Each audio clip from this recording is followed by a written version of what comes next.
Chat. What is going on? What is up? What is up? What is up? Can you guys hear me okay? You can. You should be able to. Let me correct. You should be able to. What is going up, guys? I was actually not really planning on doing a stream today, but I'm like, you know what? If I lapse a week, I'm never gonna be getting back on the train. Every single time I take like a week off, it ends up turning into 4, and I don't want to do that. So here we are, a last minute stream. What's up, Philip? Bit amusing that you were started doing your anime and this popped up. Yeah, I figure when you started watching anime, that would probably be the best time to actually have the live stream. So I hope you appreciate it. What's going on, Nakarusa? Hope you're doing well. Hey, Calvin, what's up? What's up? Draconic, what's going on? Hope you're doing well. Have a good stream. Now, back to the warrior. No, you're not supposed to leave. No, I literally started the stream just for you. Get your butt back over here. We're talking about it. I'm not the only one watching that one. Warrior Princess and the Barbaric King aren't getting enough love. Does it get better? Because I've watched like, what, 4 or 5 episodes of it, and it wasn't like great. It's good. It's good. It's a decent romance. I'm here early for once. What's going on, Adorozu? Hope you're doing well. Hear you loud and clear. So I'm too loud then. I need to calm down a little bit. Alright, gotcha. Crystal, what's going on? Welcome, welcome, welcome. Nagisa, what's going on? Lucas, what's going on? Hey, hey, welcome, welcome, welcome. Doing quite well, thank you. How are you? I'm doing alright. I'm doing alright. I had a little bit of a thing earlier, but like, it is what it is. Hopefully things get figured out eventually. It's one of those things like you just have a... You want to get something resolved. Like you have something that you just... It's nagging at you and you want to get resolved.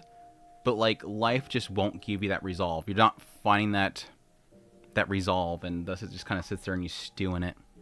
Just want it over with already. What's going on? Charger Fanaz? I'm not gonna do the first part. SD Charger Fanaz. Welcome, welcome, welcome. Hope you're doing well. Did you check out Smoking Behind the Supermarket with You? No. That's technically a summer anime, so I'm waiting on it. I have heard nothing but good things about it.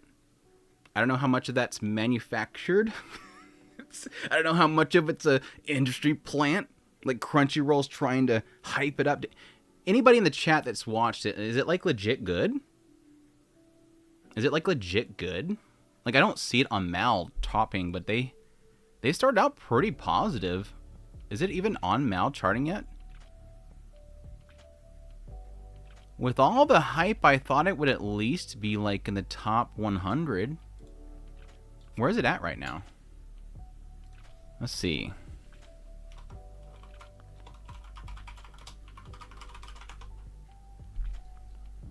Monte Sensei likes it. Let's see. Here it is. It is 128. It's getting up there. It's getting up there. Seeing how to trust kids. Like, I've said that before. Legit, like all of summer is like a whole bunch of smoker anime, like the cat one. I'm super pumped for the cat one. Though I don't think the cat one's gonna be very positive about it. I think this one's just like it is what it is. Like they're doing that. Whereas I think like the cat one, it's like these are slobs and they're disgusting. Like this is not. It doesn't seem like it's portrayed as a good thing. I like it, but is it like oh my gosh, the like one of the best shows of the year type of stuff? Because like I got a feeling that everybody's like, this is anime of the year potential. Like holy crap, people are flipping their lids over it. Have you been watching Nippon Zankoku? Yes, I have been. I lost a lot of love for Nippon Zankoku for the longest time because they got away from the main character and it just kind of turned into a bunch of skirmishes that were explained.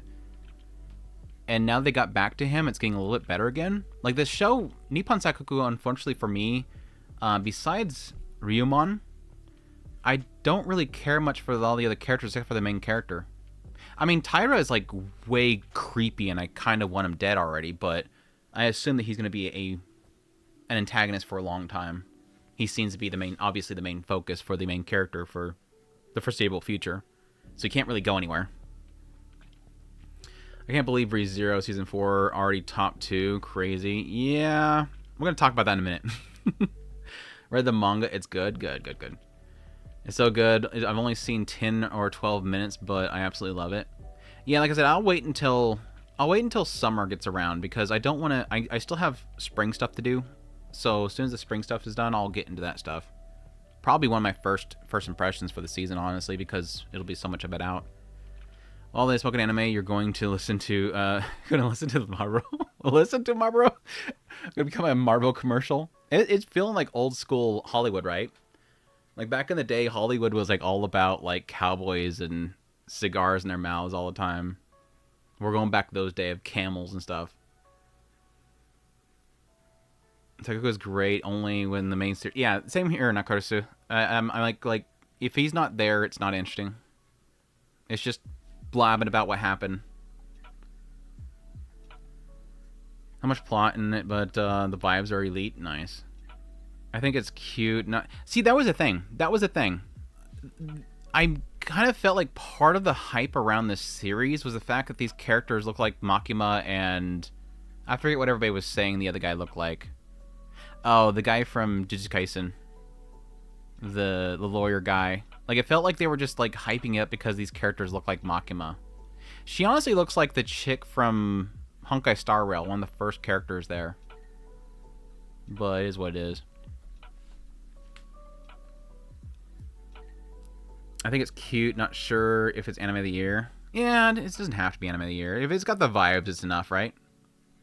Has Tensura got better this season? I heard Remedy's fight was... heard Remedy's fight good. Yeah, it was pretty good. This last episode was pretty good. I mean, for Tensura, this was probably one of the better episodes. I'm hoping it doesn't, like... Well, I mean, this... Literally tomorrow is going to be, like, probably one of the more interesting fights for me, and that's the Chaos Dragon, so we'll see. What's up, Nyan? Hope you're doing well. I love Amelia for real this time. She had her REM moment. She definitely had her REM moment, finally. It's a good thing none of the anime I highly recommend isn't ranked high on Mal. A lot of mine aren't. Yeah, I'm in the same boat. Most of mine aren't. Mary Jose, I have finally arrived. What is going on, you missed? You missed the intro. That's okay. Fashionably late. Bodyguardy late, as I like to say. So what anime reminds me of that Kevin Smith. Something that Kevin Smith would write? Right. Technically by August, all the big isekais will be airing at the same time. A.k.a. Mushoku Tensei ReZero airing at the same time. Yeah. Bookworm, Mushoku Tensei, ReZero, and Tanya the Evil, and Tensura. So five of the big ones. I say my big three is there, obviously, but there's like 5 of the big ones. The only one that's not on there that's like a big one for me is Konosuba. Like if you had Konosuba airing that month, it would be crazy. I think it's trending, but not anime of the year level. Yeah, I think it just had like a hype because a lot of people hit it at the same time and liked it, and so it got like high ratings, and thus everybody started freaking out about it. Is one of those things, which is warranted if people enjoyed it. It's warranted if people enjoy it. The only anime that was a top 10 on Mal that I'd easily recommend would be Gintama. Dude, I am so behind Gintama. I need to start it. I keep telling myself I need to start it. I just need to like devote like 1 episode a week. Just do it. Just like a lot of people do with One Piece. Just do 1 episode a week. I have a live up on the name. Hey, I have to live up to name. right. You got it. The only anime that's top 10 on the oh yeah, I got that. Looked into the Neko smoking anime, by the way. Definitely most anticipated next to the circus anime. Yeah, looks really good. Like quality-wise, really up there. See Sekai Summer, yeah.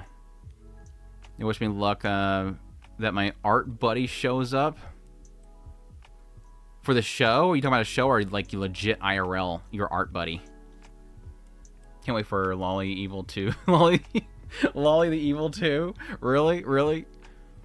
Rudy B. Isekai Quartet Season 2? Or Season 4? No. I don't think so. Because it's like a completely different publisher. And you'd think it'd work out just because of the whole, like, Seiyu marriage thing that kind of got a lot of hype around people. Actually, the guy from Smoking Supermarket looks exactly like the guy from Sasaki and Peeps. Yes, yes, it does look like Sasaki and Peeps. You are correct. Is it the same creator? No, it wasn't the same creator, right? I don't think that was a connection of the creator. Nah, it doesn't look like him. Well, yeah, that one's technically... Shoot, what's the name of him? It's one of my favorite artists right now. Has been my favorite artist for a long time. Yeah, definitely not Junisu. Yeah, not them. So I'm the only one that doesn't have a MAL. Is it decent? Is it decent? Or do sign up for ad spamming baloney? Nah, it does have like email news like once in a blue moon. I haven't got one in a long time, so maybe it's in my junk at this point, but MAL is probably got like the most information in it and is more up to date on a regular basis. But I prefer AniList. AniList's UI and everything is much better, and there's a lot more credits to animators on AniList. So like the information's better, but this website's so freaking old and busted. Like, look, if you zoom in, you have to scroll. Like, it doesn't even adjust to your freaking monitor size. It doesn't adjust to your mobile size at all.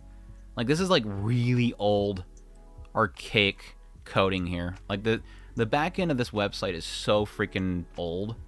It's not funny. But they do have a lot of information here. It's well like listed and everything that I do appreciate. But AniList is 100 times better just for the UI. And again, it does seem like they put a lot more effort into including like literally every single animator that's involved with these projects. So that's a cool plus as well. I keep my AniList updated. And my AniList I update on a yearly basis. But like my scoring and everything, I keep it on AniList. This is where I keep all my data updated. I exported from MAL a long time ago.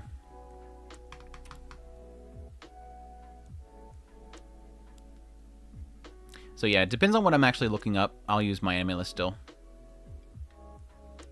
Like right now, we are looking at the top list, so that's why I'm using it. Which I do believe that MAL does still have a much bigger audience to create data from, for sure. There's a lot more users on MAL. Yeah, the main key things, Crystal's hitting it on the head right now. The main things to consider with MAL is don't look at scoring, and don't look at the forums, and don't look at the written reviews. There's so much garbage trolling and horrible reviews on MAL. But again, I do appreciate sort of just an aggregation of data. Even though the scores themselves might be a little jank, they are technically a sort of an amalgamation of people's opinions in some way. Like, it's the best pool of data you can get, really.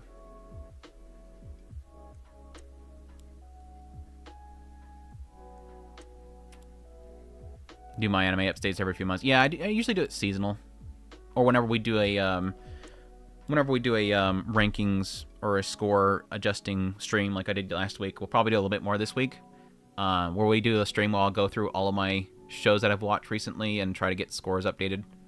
Which, why does this keep changing? Because I was at the spot that I was at last week, and I've already lost it. Here we go, Zenshi right here. Perfect.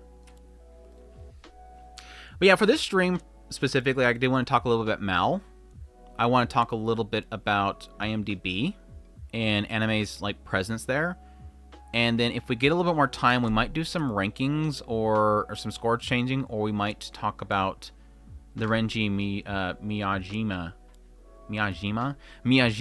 the guy that writes Rent a Girlfriend. Talk about the interview that they had with him. I might just do a video on this though, because I think there is some interesting stuff in here. But I think overall in general, I find this author to be potentially not well, or probably the most genius troller in the history of mankind. I'm still convinced that he's a massive troll, but he could be something else.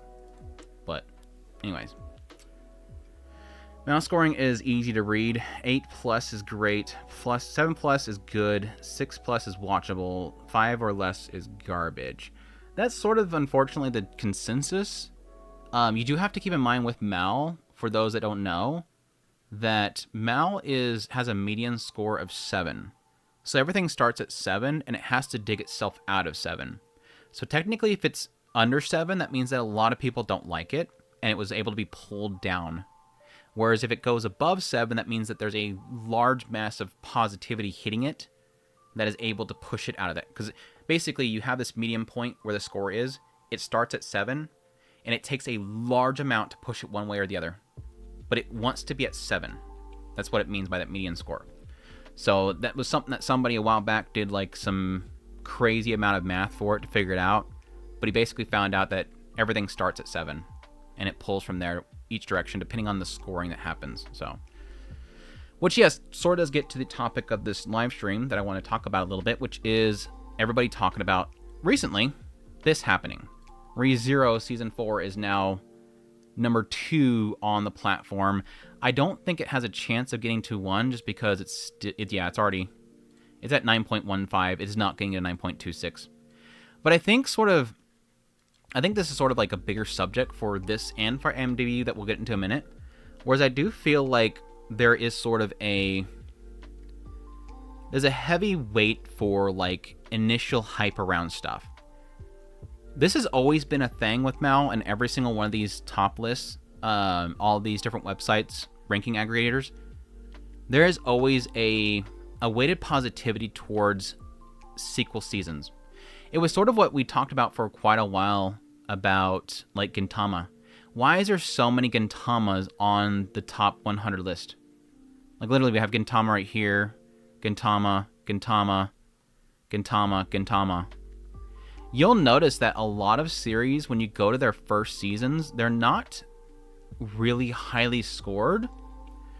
But sequel series seem to have a weight towards having more score. I think Forever in Season 2 is like the only like outlier in this situation.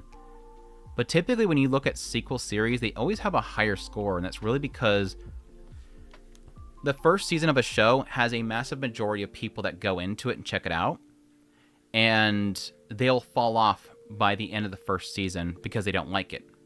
So when the second season starts, a majority of the people that will be watching the second season are people that like it and want to continue watching it. Whereas people that didn't like the first season, they're not going to continue the second season. So you thus have it being more susceptible to having more people positive about the second season than they were in the first season because they've already dropped off.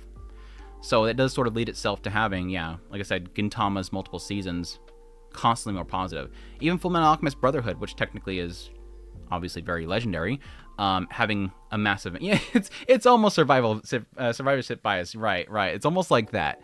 So it does seem to lend itself a lot more. Again, Forever is sort of a case scenario that's outside of what we're talking about here, but you're going to have that definitely for things like ReZero with its 4th season having so many people that are now still watching it. Whereas I think if you look at the first season,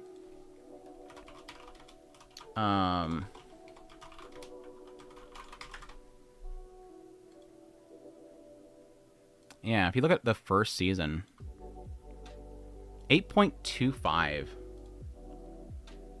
But look at this.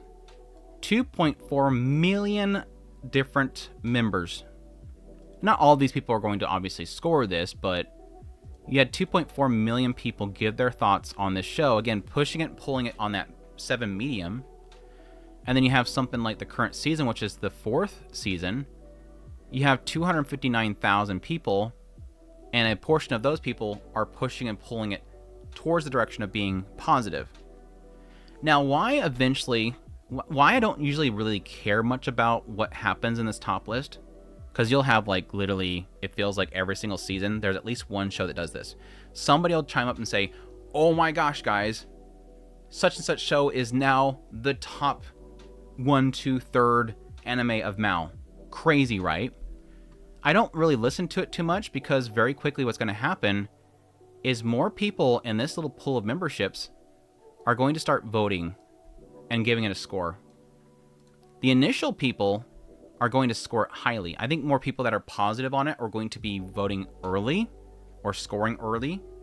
Whereas over time, gradually, you're going to have people that are not that big on it, are not thinking it's the best thing in the world, are going to slowly, oops, it's going to slowly start bringing that down with their scoring. So that's typically what's going to happen with things like, I think, if I remember correctly, Chainsaw Man, I think, was pretty high. Wasn't it number 2? I don't think it was number 1. But that one started slowly coming down. I don't think Faerun's going to ever come down. Because people did think that, and even I thought that, when Fullmetal Alchemist was overtaken by Faerun a while back, I thought for a while that there was a possibility that as people started scoring this, especially people that were against it being that great, it was going to slowly start to kind of creep it down. But I think with that having 1.5 million members at this score, I don't think it's going anywhere anytime soon. I think the only way that Faerun's going to go anywhere is if somebody else, some other show comes out with high scores. Then it'll start to kind of dwindle out. But I don't think Faerun's going to go anywhere. I think ReZero for sure will drop. ReZero for sure is not going to hold. It's going to easily get under 9.11. I think it'll probably come down to probably around a 9.0.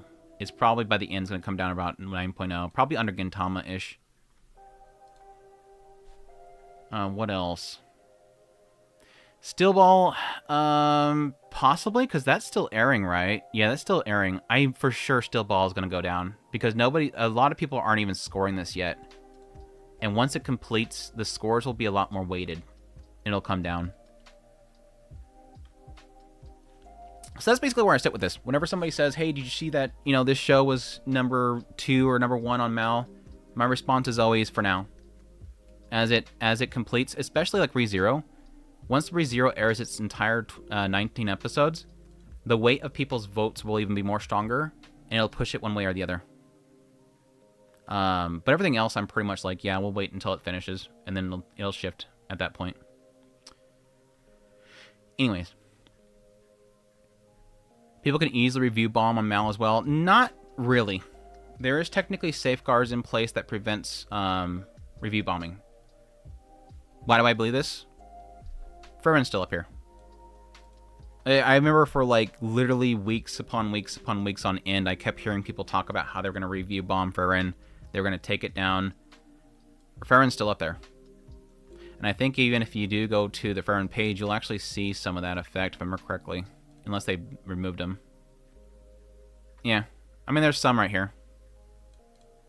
I'm sorry. I don't care how much you can't stomach the pacing or something like that. Faerun's... if there's legit 28.5 thousand people that think this is a 1 out of 10 show, you're crazy. There is definitely things in place to keep that from being too much of a weight. I don't think even with what it does here, though. I mean, it's still 50% here, 25% here. That's still like 75% there. 86%. 86% that's above the medium. So yeah, that tells you right there. There's 86% above the medium, and it's still holding that score. That means that whatever is happening down here is not affecting it that much. I think there's definitely some things in play that's keeping that from happening. It seems like every time something is above Fullmetal Alchemist, people start to say they're going to review bomb it. And you'll see it. You'll see it in the actual reviews where there's people just saying the stupidest crap. This show is not worth the hype. It's so garbage. 1 out of 10, whatever.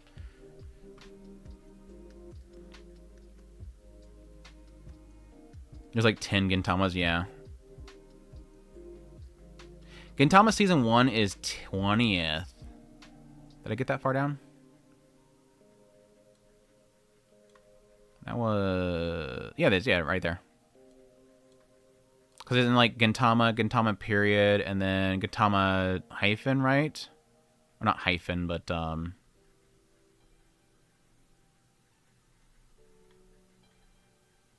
don't know the naming schemes of these. I think that's the order of Gintamas. And then the final, I guess... Oh, no, the degree. Gintama degree.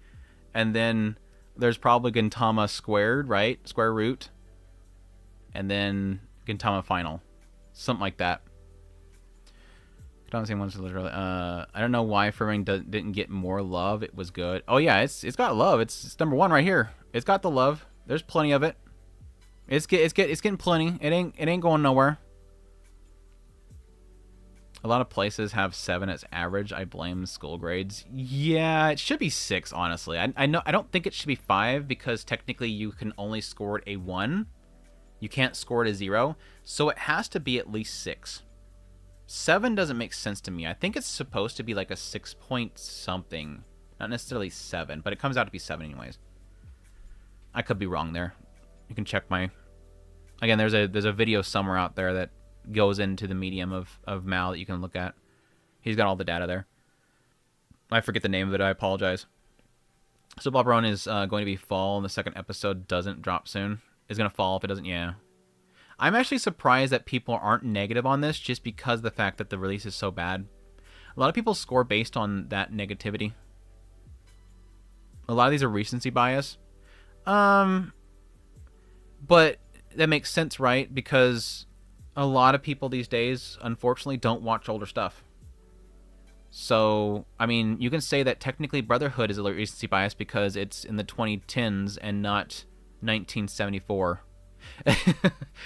There's a recency even to Fullmetal Alchemist. There's nothing really here besides... Yeah, you got that technically over... that's 1997. But most of these are 2000s and later, so these are all recency bias. Technically, all of these are. But this is expected right here, because honestly, I think Mal, for the most part, I probably would assume that most of its user base hits around in the 2010s. I'd be curious to see the numbers, but I would assume that most of the Mal memberships was around the 2010s. And I think that a lot of newer fans only really, like, jump on to rate things in order to jump onto hype trains. Hype around certain titles doing well or not well. Something that should happen is not allowing the score affecting the rate until the season is over. Right. Yeah, there's a lot of the weight of scoring is when you complete it. It is odd that there is so much... It is odd that these shows, before they're completed, can get so much weight given to them to be in the top whatever anime. This, technically, in my opinion, shouldn't happen. It should be after the series is over that this can hit up here. Both of these shouldn't be up here, in my opinion. That's my opinion, though. I'm really not sure if it's right or not, but I believe people who actually go to score are more likely to be on the negative side. I mean, you can look at this one right now. This isn't done yet. I think in certain cases, like, for sure, like, One Punch Man, yeah. One Punch Man Season 3 was for sure getting, like, negatively rated beforehand. It's just whatever pushes people. So it's either going to be an incredible episode, like this last episode of ReZero, is going to push people to want to go score it. Or you have, oh my gosh, One Punch Man Season 3 looks like garbage. It's going to push people to want to go there and review that it's garbage. It's something that pushes people to want to make their voice be heard. Chainsaw Man Reze was second when it came out. Yeah, I thought so. Deserved, by the way. I think this is incredible. I think Chainsaw Man is a very, very good movie. Do I think it is good as, like, a lot of other stuff in here? It's not going to be better than most everything else that I think should be up here, but I think it's incredible. I think I gave it a 10, didn't I? I didn't score it here. Hold on. I gotta go to this other website where I keep my scores updated. No, not that. Reze. 10. Yeah, I gave it 10. I really love Reze Arc. Super good movie. Freaking great movie.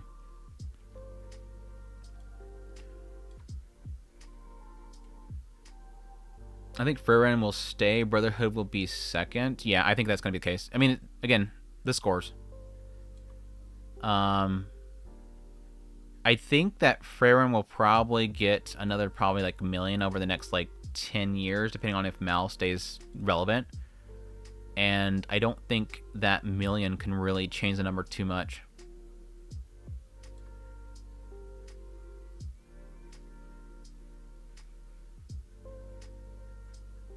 80s anime recommendations. 80s. 80s. Way back there. I'll go to this one. I mean, obviously, Akira, which I'm assuming you probably have watched Akira. That's the first one that comes to my mind. Was Dominion Tank Police that far back? Here. Kiki's Delivery Service, of course. Guyver was okay. I obviously really adore Rama 1/2. There's Akira right there, obviously. Grave of the Fireflies is another big one. Yeah, Dominion Tank Police. It's the old one, not the new Dominion Tank Police, but I like Dominion Tank Police. Char's Counterattack was pretty damn good. Dirty Pair is an old favorite of mine. Oh, Kimagure Orange Road is probably one of the best romances, like, ever. I'm really hoping that gets a remake.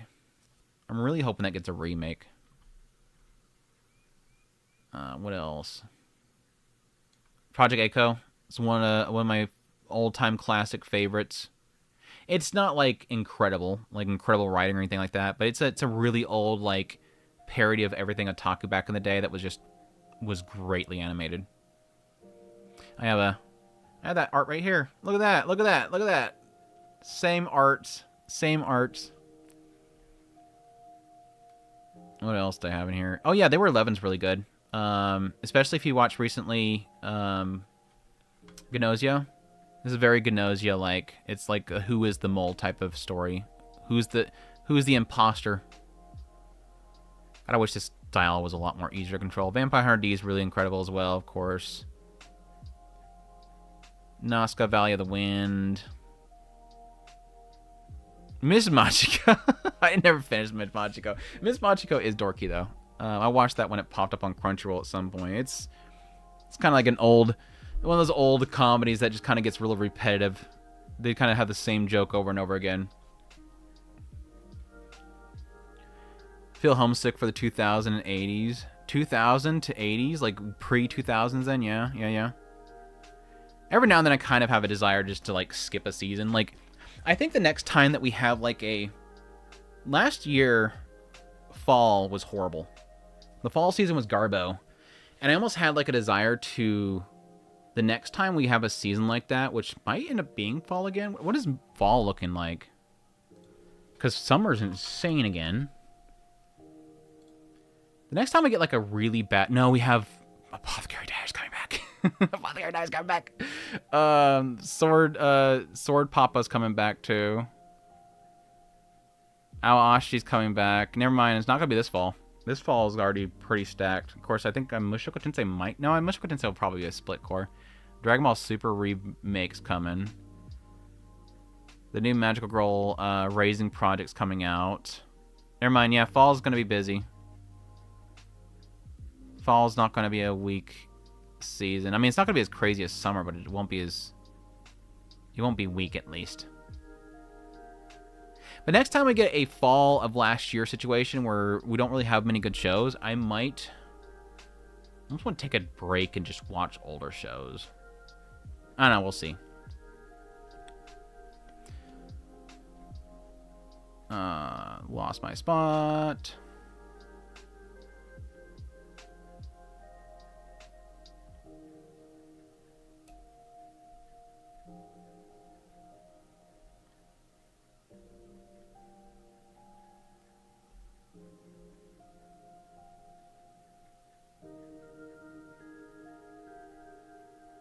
I don't know, like, I didn't get to the 90s kid experience. I'm jealous in a good way for those that did. Well, the good thing is that you can look back and find the good stuff. You don't have to watch all the...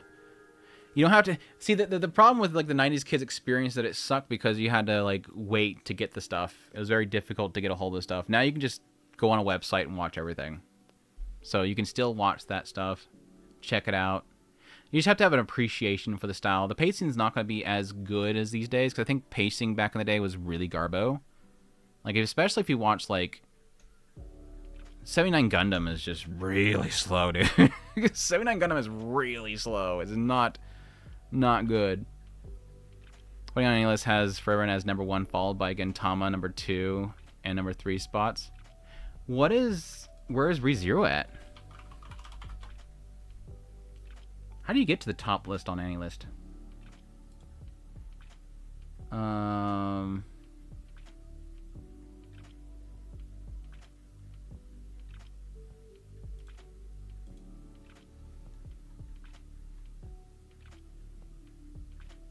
How do you check any list for top? Just go to search, maybe? Upcoming all-time popular. Oh, no, there it is. What's popular versus top anime? Well, here's the top anime. ReZero is way down here at 12. I wonder if they don't give as much... Well, it could be just like not enough users are on this site going for this. This is 89. That's nowhere near what ReZero is getting on Mal. Wataru Monogatari.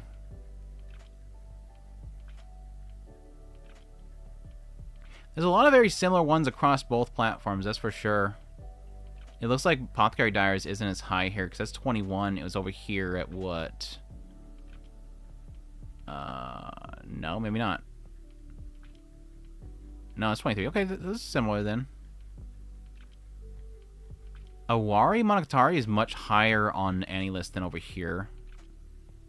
Of course, there's not many of the Monogatari series over here at all. There it is, right there.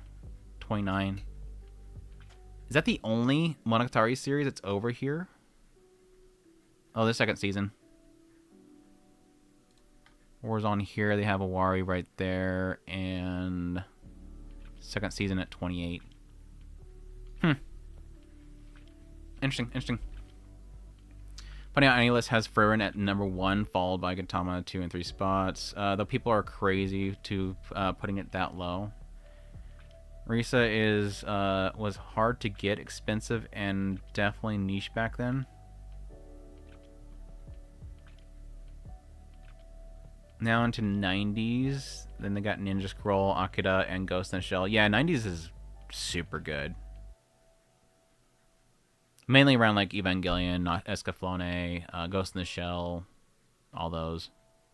I think Jinro was there as well, right? Gintama makes fun of namings. Don't worry, it was bad. I assume so, yes. Also, they also had team worked on Turn A Gundam. Nice. I'm so glad I stuck with ReZero Season 1. I think it took me about 6 months to trudge through the first 6 to 8 episode. It hit me, and I binged through the rest of the series. Yeah, I've never been like a massive fan of Subaru early on, but I do feel his plight. Like I'm a Shinji apologist. I get like this idea of feeling like the pain and what that could do to you, like traumatically. I mean, not that it excuses his doofiness. That's kind of annoying, but people need to force me to watch older anime.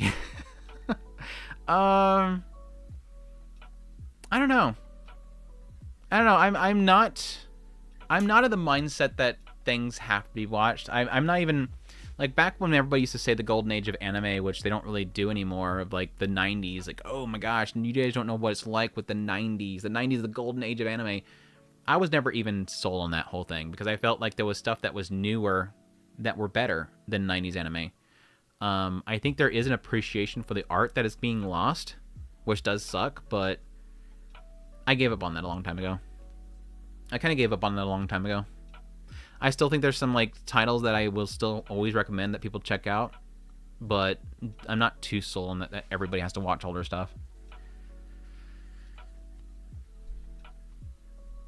I'm dying to get older stuff.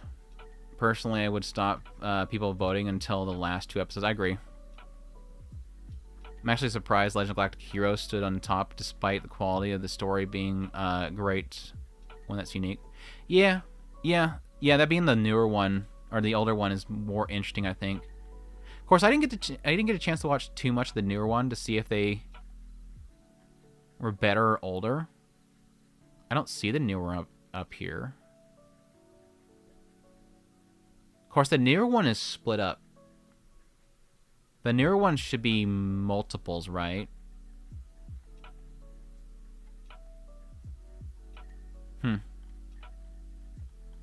It should, the newer one should be up there at least for Sawano Hiroyuki. Obviously. But Evergarden should be way higher. Yeah.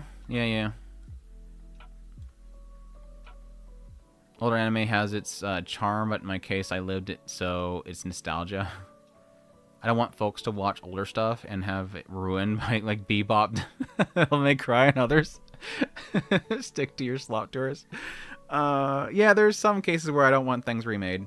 There's some cases... I think there's been a lot of really good remakes, but yeah, I think there is sort of a... You see the older stuff and they want to live action it. They want to live action a lot of the stuff. Soul Leveling is where? Soul Leveling, I don't think is anywhere up here. I think Soul Leveling is like an 8 point something, right? Yeah, Soul Leveling is probably going to be like beyond 100. No, we're already getting in the 8s. Wow, I didn't think we'd get in the 8s that fast.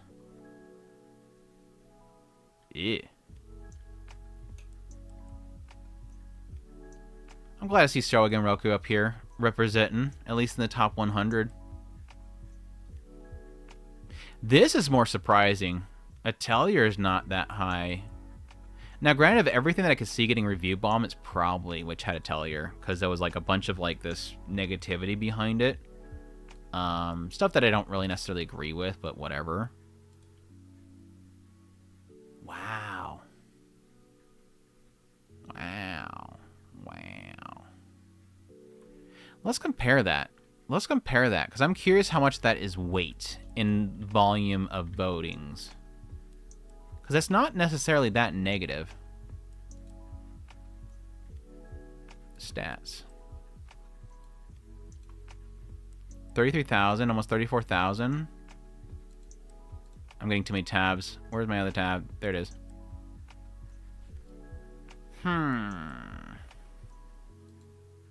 Yeah, it's a significant difference there. It's like twice as much, almost twice as much, pushing it in the 10s.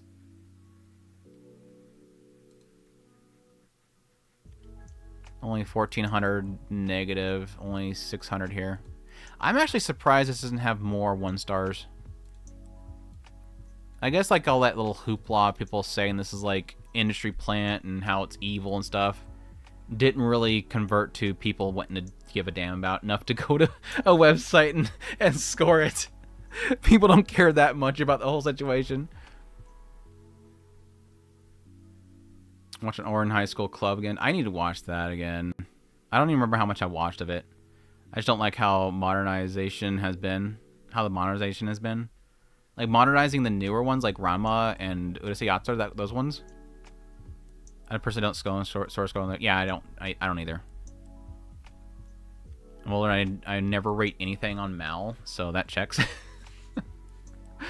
Summertime Render should be the top 10. It should be. It's a really good one. Not my personal top 10, but I think it should be up there.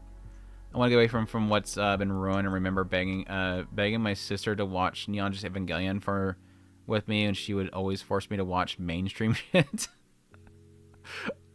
Pain. Where's classic Miyazaki film Panda Coke Panda? Not sure. I think movies should have its own list. I think that's warranted. I think you could probably organize it by that. Yeah, top movies up here. There you go. There's top movies.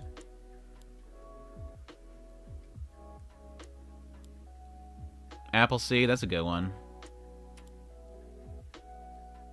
So I gonna go through it again. I'm catching up on what I wanted to watch so badly. Nice. Overall separate TV movie list now. Shark's Counterattack is peak. Bubblegum Crisis is a good one. My first tattoo is Shampoo from Ranma. Nice. Somebody else that's with me. Shampoo. Hearts. Shampoo. Hearts. Slayers is good. Yeah, wasn't Slayers 90s though? Question mark? Isn't Slayers 90? Orange Road needs a remake. The ending was so lame.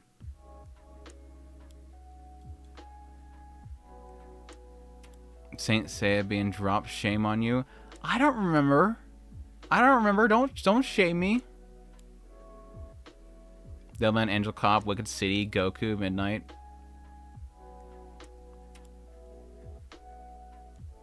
I lost my place again. Damn it, this program sucks sometimes. I've watched Galaxy Express 99 or Captain Harlock. I don't remember if I watched Captain Harlock, but I did watch Galaxy Express 99, yes. 2026 is crazy year in anime in general. No breaks for us? No. Yeah, 100%. Star Anime season are great to watch older series, yeah. I always end up doing something else, though. That's a problem. I always tell myself to do that, and I don't. Absolutely loving Miss Kanon. Same here. Honestly hope that a bunch of manhwa gets animated, primarily for adult-oriented stories. Maybe, potentially, if they're popular enough, sure enough. Back in the day, anime was impossible to watch on the regular. Tape swapping was a thing, yeah. Or buying, like, one episode on a VHS. Buying 4 episodes on a DVD. People nowadays have no patience, and pacing has to be snappy, yeah. I mean, we're in a day and age where people are trying to watch stuff at 3 times speed. You gotta watch at 3 times speed in order to not be bored.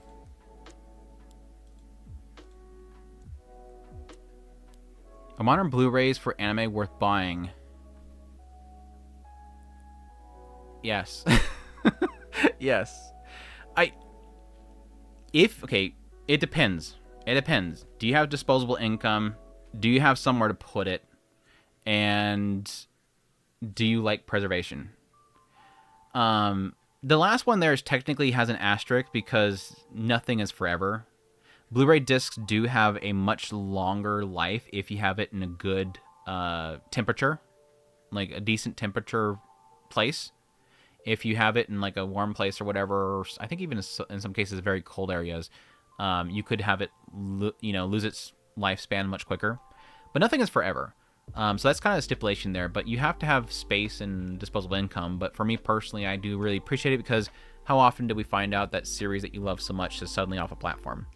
And the only way you can get it is by going to some questionable website, and that questionable website could either give you something bad. There's also the potential there that those websites can go away eventually, that they will crack down enough that these websites will no longer be around.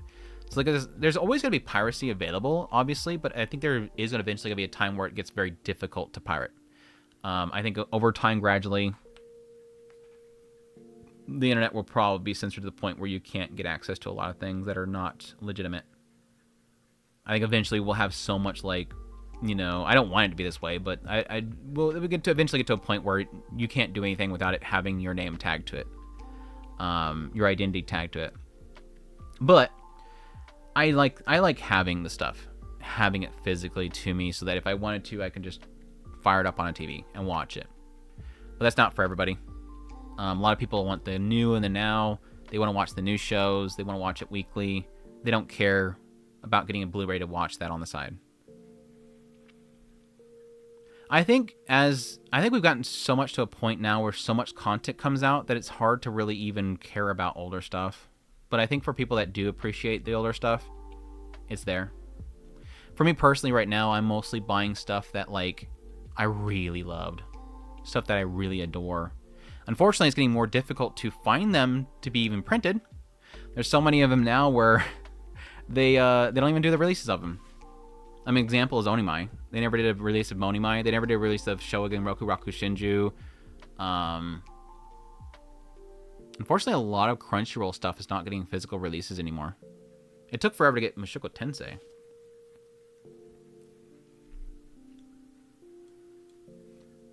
If any of y'all wished me luck and silence for my art buddy to show up tonight, then I'd be beyond grateful. Nice. I'm happy for you. Toppest score popular as viewer base? Yeah, I can see that. Yeah, I can see that. Gintama's agenda is crazy. Can't describe how happy I am. The thing I can keep in mind for all those shows from the 70s, 80s, and 90s is that it came to us in the U.S. in a very slow trickle, very slow trickle. And it was usually Americanized, aka edited and cut into bits. Some of them, yes. Some of them get cut up quite a bit that were on television, especially like certain broadcasts would often change things, like even visually change things. But yeah, it was very slow. Very slow. Monster is way too low. It is. I'm wondering if eventually we'll get a Monster remake. On the wrong page. Where are they at now? Like 20? 26.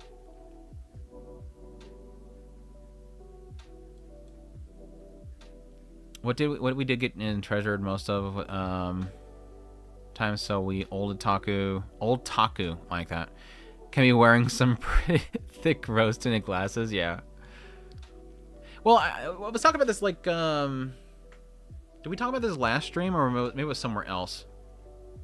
There is an element where there was a lot of that stuff. Yeah, it was a conversation that was having in DM actually. One of my mods. There's this interesting thing that happened with a lot of those older shows is that when stuff came out and you didn't have really much to watch, you just watched that same thing over and over again. Like when my friend got Akira, shoot, we watched that over like a span of a week. I think we watched it like 30 times.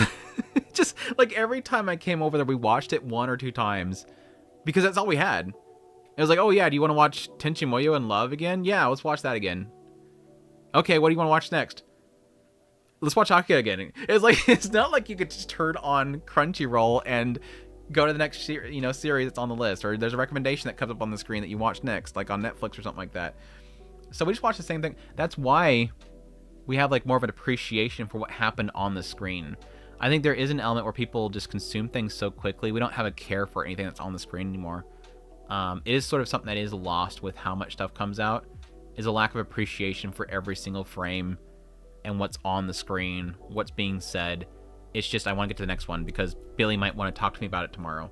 Oh, I gotta get to the next show because I got like 4 other shows to watch today, otherwise I'm gonna get behind. It's almost like a struggle to keep up with every single week is all the shows coming out. Whereas back then, we memorized all of the lines in Tenchi Muyo. You know, I'm really craving some pickles and ice creams. Pickles and ice creams? What? Is this true, Tenchi? Oh, I always thought you were slow and mature, but now I'm suddenly going into a great boy. Well done, Tenchi. Like all those stupid scenes in Tenchi Muyo that I have memorized just because we watched it too many damn times. I am a big fish. Yeah, and they were just expensive as hell. Like, cause my friend was like, his family was well off, so I can at least watch through him. He would get the shows and I would watch them over at his place. But for me personally, like, it was difficult to get, you know, anything back then.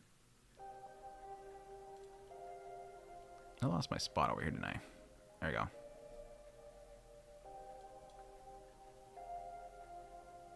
Anyone remember that awful Ninja Gaiden OVA that was nothing like the NES game?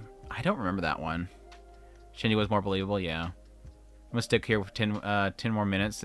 I wonder how long ago that was. Take care, Risa, if that was not too long ago. Subaru brain is fried. At this point, yes. I don't want the good stuff to be ruined now. What is my golden age?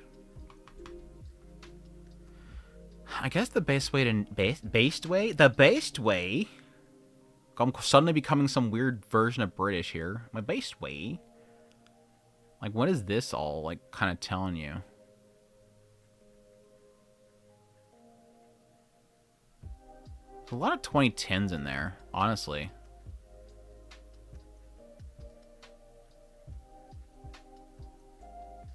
It's all across the board. That's why I don't really know if there is a golden age, because if you look at this list right here, there's stuff from like 80s, 90s, 2000s, 2010s. There's even stuff that's in 2020s. I don't think there really exists a golden age. I feel like right now we are in a golden age just because while you might not like a lot of shows in a given season, there's a lot of stuff that you can at least find one really good show a year. I think every single year I get at least one really good show. Like last year we had Takobi's Original Sin and technically Apothecary Diaries. Not Apothecary. Yeah, we did have Apothecary Diaries too. It was really good. Holy crap, that second season was great. Apocalypse Hotel was incredible. Takobi's Original Sin is one that's like I'm considering in my anime of all time. Like it feels like every year we get at least one show that's like, holy crap, that was phenomenal. Would I rent a girlfriend like a 3? Like a 3? I don't even watch it anymore. I've been watching Mushoku Tensei novel series. Do you think I should catch up on season 3? Catch up to season 3 parts or wait for the anime according to you?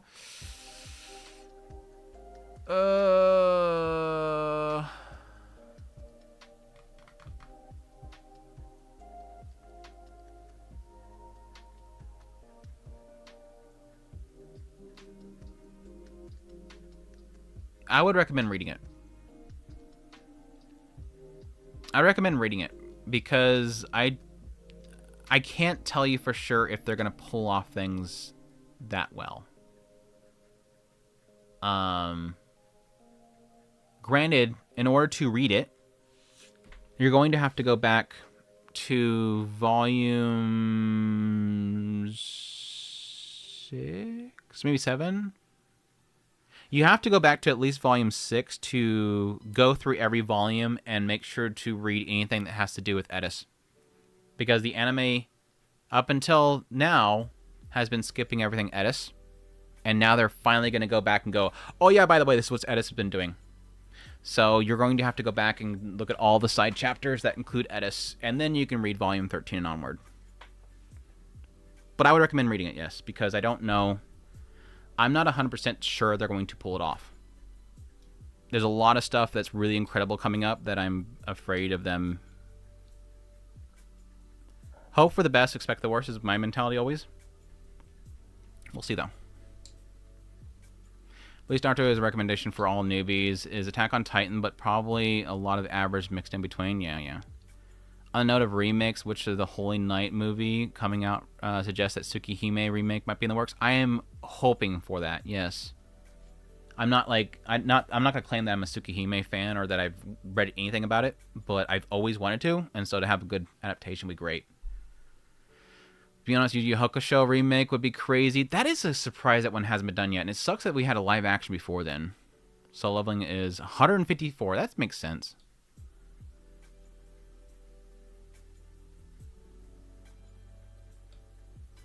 I love that I have a problem with keeping up on chat. I love that I have a problem keeping up on chat.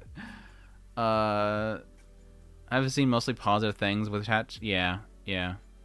It's x.com, dude. I mean, to be perfectly honest, a lot of the negativity is around Twitter/x.com, what do you want to call it. There was this big thing about it being a plant, and because the author likes the LGBTQ, suddenly it's a bad thing. It's like, I just want to know if the show's good. The show's really good. It looks incredible. I don't think it's incredible writing. So I think its position in the list so far is okay. I don't think the writing's phenomenal. It's good. The world building's solid, and it visually looks great. I'm still waiting for the characters and the story to be good. The characters and the story itself is technically very still surface level. I'm very intrigued by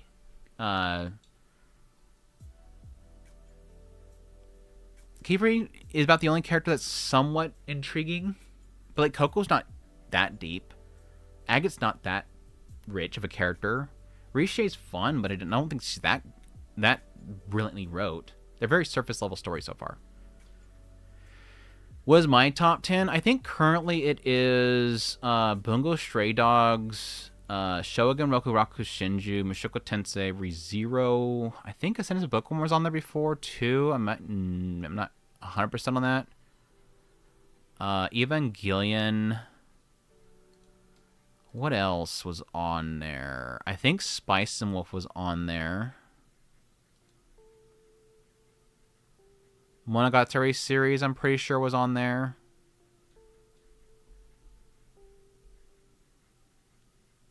I think that's... Is that 10? Is that 10? I know when I updated my 10 list here recently, I put a lot of newer shows that I'm really loving, like Frieren and stuff on there, and I think that upset some people because they thought recency bias, but I'm like, you know what? I like them. I don't necessarily see that changing anytime soon.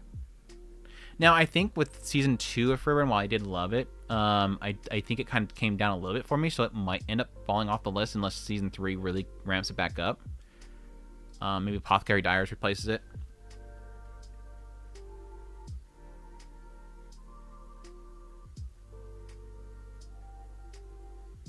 which has like a 8 out of 10 show in animation. I think it's a 10 out of 10 animation wise and directing wise. I think it's story wise though. It's kind of like it's like a 7. Like story and everything is kind of a 7, whereas the production quality and presentation and directing and pacing is like so good.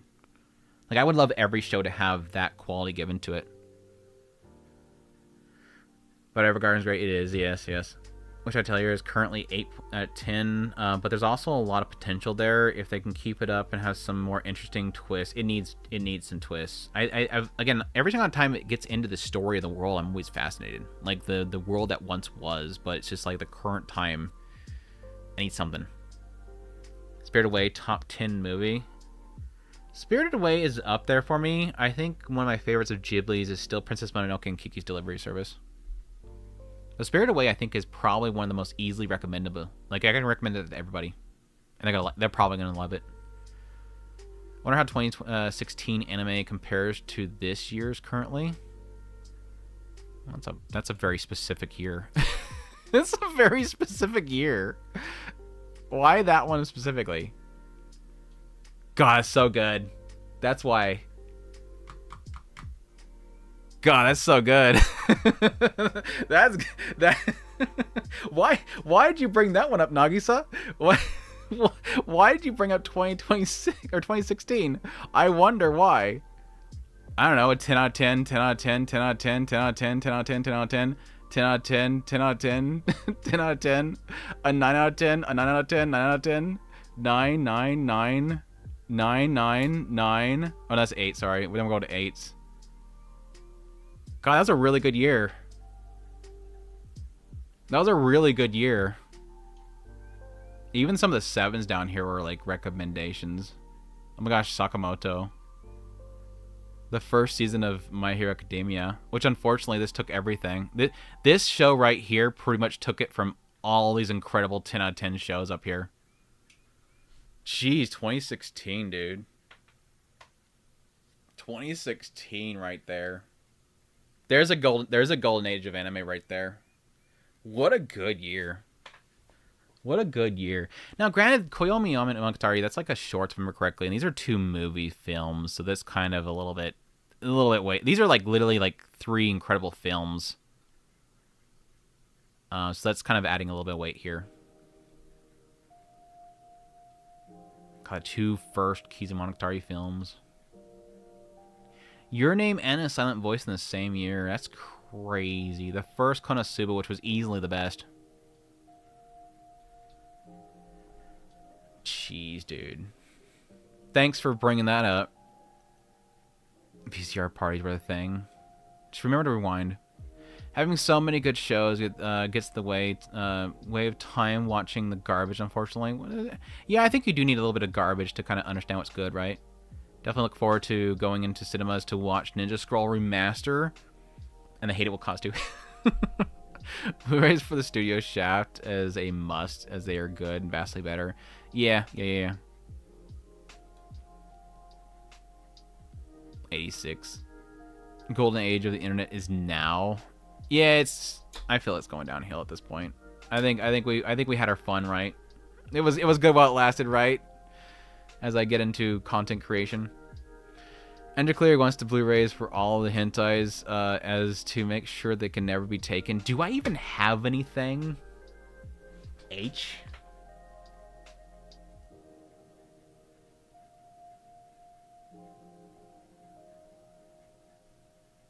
I think the only thing that I have that actually has something in it is... No, I don't. I thought I bought Kite, but I don't think I ever bought Kite. I don't think I have anything. I legit don't think I have anything. Physical ownership is a big question mark there. You got to be careful what you technically own, but no, I don't think I really have anything. Like Immoral Guild and Interspecies Reviewers is probably the most like raunchiest stuff that I have. Like I think Golden Boy is probably up there too. But those aren't like actual H. So no, I don't think I own any. I have some art books that are very questionable. But that's about it. I thought about getting Kite though, because I think Kite's actually good. and Mezzoforte. Those two are really phenomenal, like, directed works. They're not, like, the most phenomenal stories, but they're very, very beautifully directed. They still haven't done Makane on Blu-ray yet, right? There's so many, like, so many Crunchyroll titles that I'm getting frustrated that they don't have physical releases yet. I think once Funimation took over Crunchyroll, they pretty much killed the Blu-ray division out of Funimation that was supposed to come there. That's my feelings on it. Wait for Mushoku Tensei next month. Gonna nerd out over each detail since there isn't any ReZero for like 2 months. I need that break, dude. I legit need that break. Follow the alien. Thank you so much for the follow on Twitch. I appreciate it. I hope you're doing well. But yeah, I need that break from ReZero just to do that. To finish up the season and to get started the next season. To have that break there will be nice. Where do you recommend get DVDs and Blu-rays? Shoot. These days, probably any Sentai Filmworks stuff. Wait for Sentai Filmworks to do sales during holidays. This last order I did with Crunchyroll was okay. So I still think there is a... You can still technically buy from Crunchyroll okay. But I would go back and forth between that and Amazon. Amazon has some really good deals too, but unfortunately with Amazon, the way they store them and ship them, you could get a lot of damaged ones, but you can in a lot of cases get them for very cheap. It's just a gamble. VHRs suck? It did. They suck so bad, dude. They die. Like, they just wear out so fast. My brother had a lot of VHSs. But when he got into really collecting, he was in the DVD era. When I first got my job, my first buy was a DVD. And that was my Evangelion set. Everything before then is all I knew was VHSs. I'm not providing physicals to preserve. I mean, I have to keep my own collections and what, yeah. And that golden era is not now. UK's banning everything, right? And that's bleeding over to everything else. How about you feel Shirobako movie end up that way? How about you feel Shirobako movie end up that way? How do I feel about Shirobako movie? I haven't watched the movie yet. Actually, this is surprising. I know I have not watched the Shirobako movie. I bought it ? But I haven't watched it yet. Oh, caught a live stream. Hi there. Last time I think I caught one and was just released. The Jetson on TVD. You just caught a live stream the first time since the Jetsons? I have no idea what you're talking about, Aaron. But I hope you're having a good day. Still have some old VHS. I have two. I have Kiki's Delivery Service, right? Tenchi. Which ones do I have? Chat, you got me questioning now.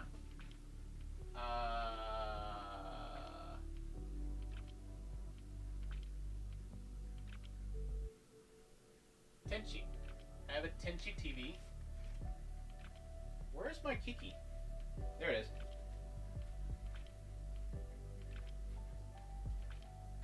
If I can get it out. Yeah, I can.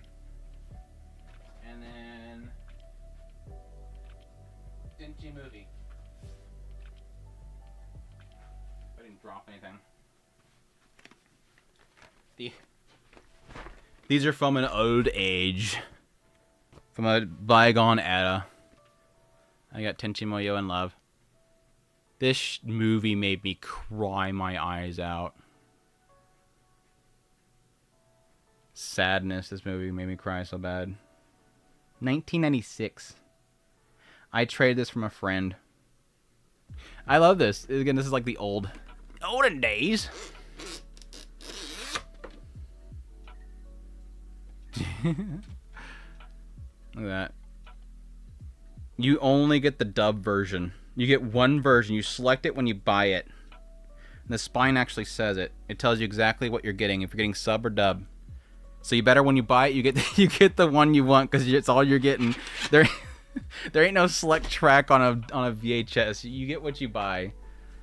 I got Kiki's Delivery Service. My favorite Ghibli film of all time. Kiki's Delivery Service. I love Kiki's Delivery Service. Apparently getting a live action here soon. And then my last one I have is Tenchi Muyo, which again was another tray from my friend. Which I bought. I got this because it has the Pretty Sammy, I think. Yeah, it has a Pretty Sammy episode. Pretty Sammy. Anyways, that's my old bygone era of technology VHSs. Everything else I have is DVD and Blu-ray.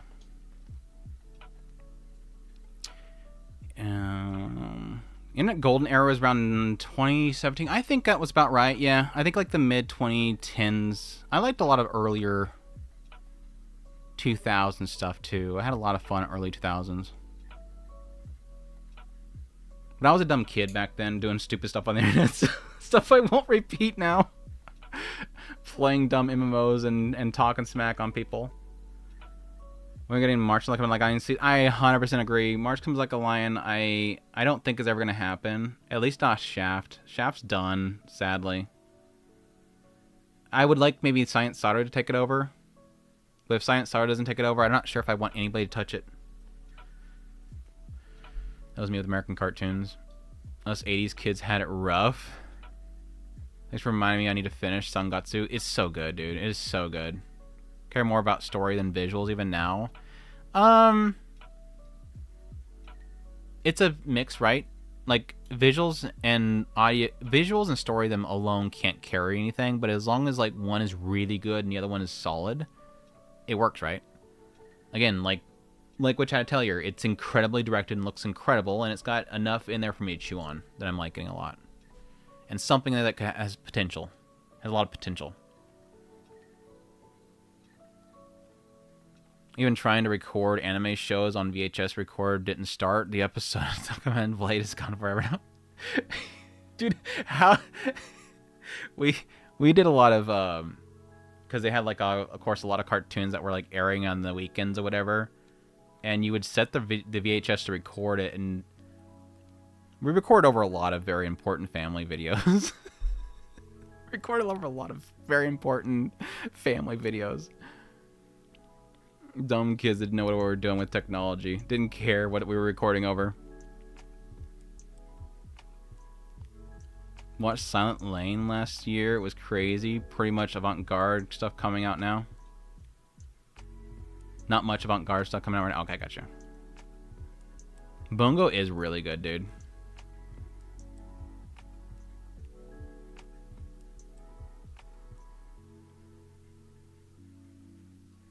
What's up, Deedlit? Hope you're doing well. I lost my spot again. Guess I'm getting too old for subs. What's the draw on Bungo Stray Dogs? What is the draw to it? I don't think there was much of a draw for me with the first season. As it went along, what I find... If you wanted to ask me one thing, sell me on one thing that Bungo Stray Dogs does that nothing else does, it's characters. Like, where is... let's do Season 2, because Season 2 is where it really picks up for me. I don't think Season 1's that great. It's Season 2 onward that really started working for me. I think Season 1 works really well if you're into authors, because there's a lot of...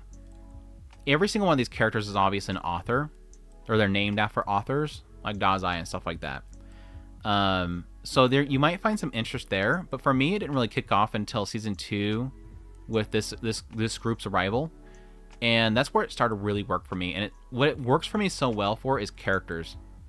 Besides Atsushi, and I know I'm gonna get some flack for this, for all the Bungo Stray Dogs super fans out there, I'm sorry for what I'm about to say, because I'm sure this is probably sacrilege. I don't care for Atsushi or Rinosuke.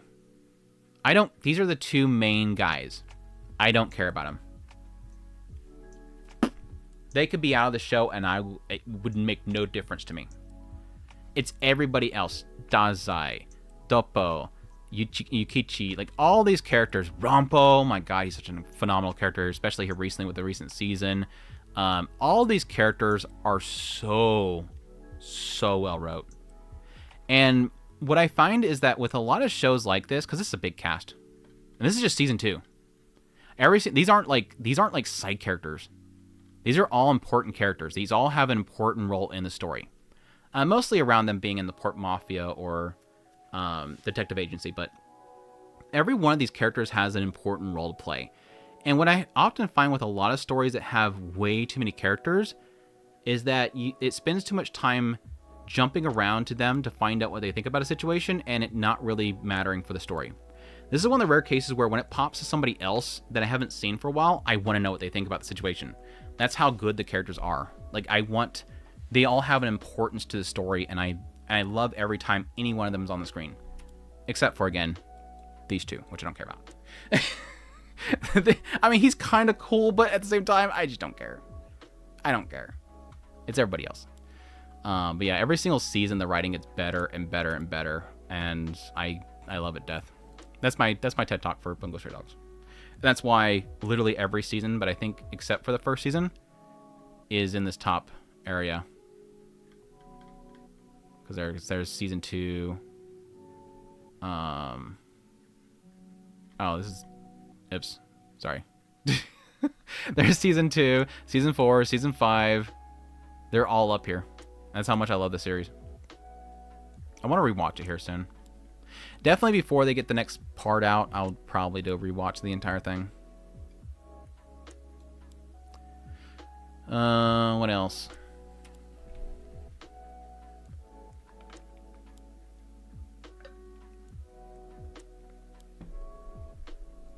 No, Rakugo Shinju, you used to keep talking about that.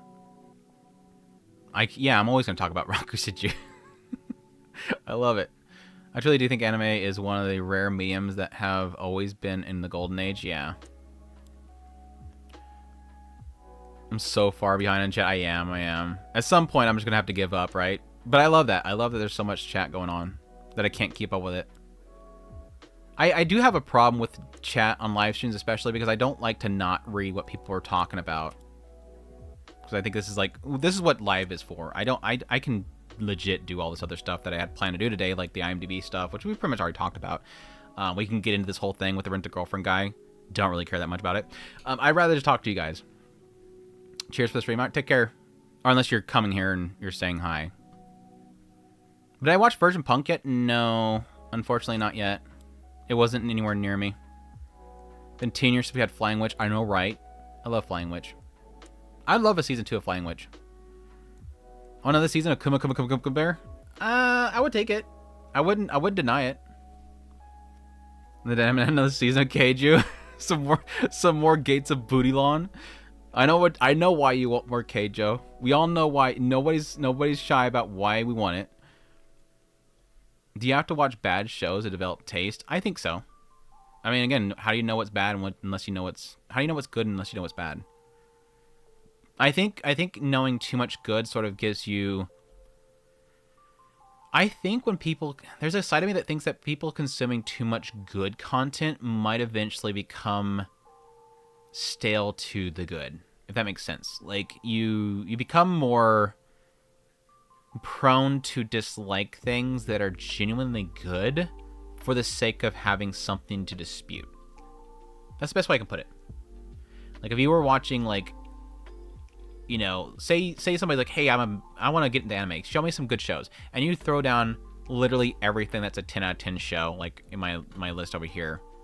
If I give somebody all these shows to watch, I think there'll be a point in which they will try to find something to hate about something. Because I think people inherently want to not like certain things. That's just a random theory. And man, another season of Keijo. Do you have to watch bad shows to develop good taste? I've watched that. Can switch audio on those? Yeah, can't switch audio on those, yeah. Do I have VCR anymore? No. I do not. Last time I touched a VHS was like 15 years ago. Because I had to... somebody had passed away and I had to pull a bunch of family videos off of VHSs just to make a video for a funeral. And so it's like this whole process of like getting my capture card, and like I had to find somebody's like discarded VHS. I had to open it up and like I had to like rig it so that it would actually function, and I had to put like hand put the VHS in there with the tape in it and run it just to get out there. I could not find a functioning VHS player. It was like either that or like give it to some shop to charge a fortune to do it. So yeah, these are basically, these probably don't even work anymore. Like, to be honest, like if you look at the film, it's probably like deteriorated. It's so old. Is it even still in there? Oh, it's still in there. It's look at that film. Look at it. Look at that film. Is it ever gonna focus? It's so good it can't even focus. Look at that film. Look at that film. You gotta. I had to actually like physically put that down into the borked VHS player. Kiki's Delivery Service is getting a live action. Yeah, apparently. I think it was The Verge or somebody posted about it. Had the original Macross on VHS. Nice. I like Keijo Can't Lie. I thought it was good. I'm not like a super fan of it or anything. When we're watching anime on VHS copy Japan without subtitles. Good way to learn it. Good way to learn it. Does David Pro have a bunch of Shaft people working there? David Production? I don't know. I don't know. A lot of what made like a lot of Shaft stuff really good is the director, which I think he's back there for the Madoka Magica movie. What was his name again? He's sort of why a lot of Shaft stuff was as good as it was. And unfortunately, I don't know that he wants to stick around. Or maybe he was just not wanting to do anything for a while. Because it felt like Shaft kind of went downhill for a while. Goddamn, where's my... I was looking for Monogatari series. There. Staff. This guy. This guy. This guy. This guy, right. Oh my gosh, he's 64? He's 64? 64? He's getting up there. Yeah, he's doing the new Madoka Magica movie. Oh, good. He's gonna do the next Alpha Monster season. I didn't even know this was announced yet. I totally... No, they announced this really early on, didn't they? There's no date set for it yet. But yeah, he's pretty much why a lot of people give a crap about Shaft stuff. Is his work with a lot of this stuff. And it seemed like he was here for animation supervisor, but he wasn't doing like any directing work since Pretty Boy Detective Club, which was good. It was really good. And he came back for Often Monster season. And then it was about Madoka Magica, new movie.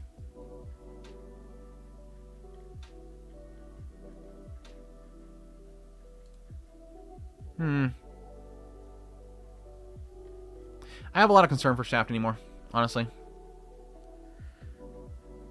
Hey, Incubated. How's it going? Welcome to stream. Hope you're doing well. Do you have any watch bad show developed today? Do you have to watch another season of Akebi Sailor Uniform? That would be good too. Yeah, I would take that. You had it with a laundry lady anime. I find it funny when you say these are all authors. Obviously, not at all. I have never heard of any of them until we got British. Until we got till British, and I recognized some of the names. Unless you read... Okay.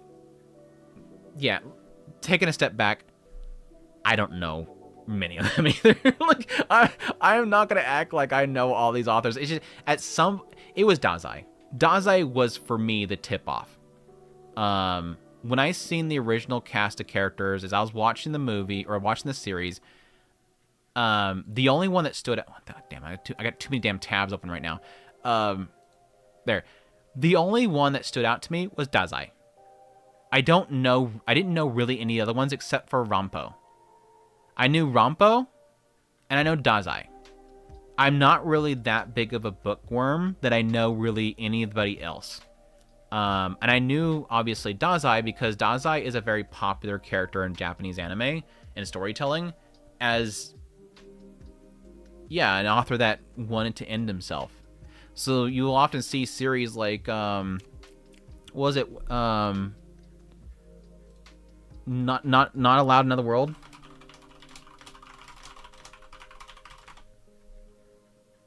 Damn it. My brain immediately wants to do my amulet, and I don't like doing my amulet. Yeah. Not allowed, no longer allowed in another world. Is Dazai. The main character is Dazai. And he, obviously, wanting to have a lover's end with his wife, ends up getting isekai'd.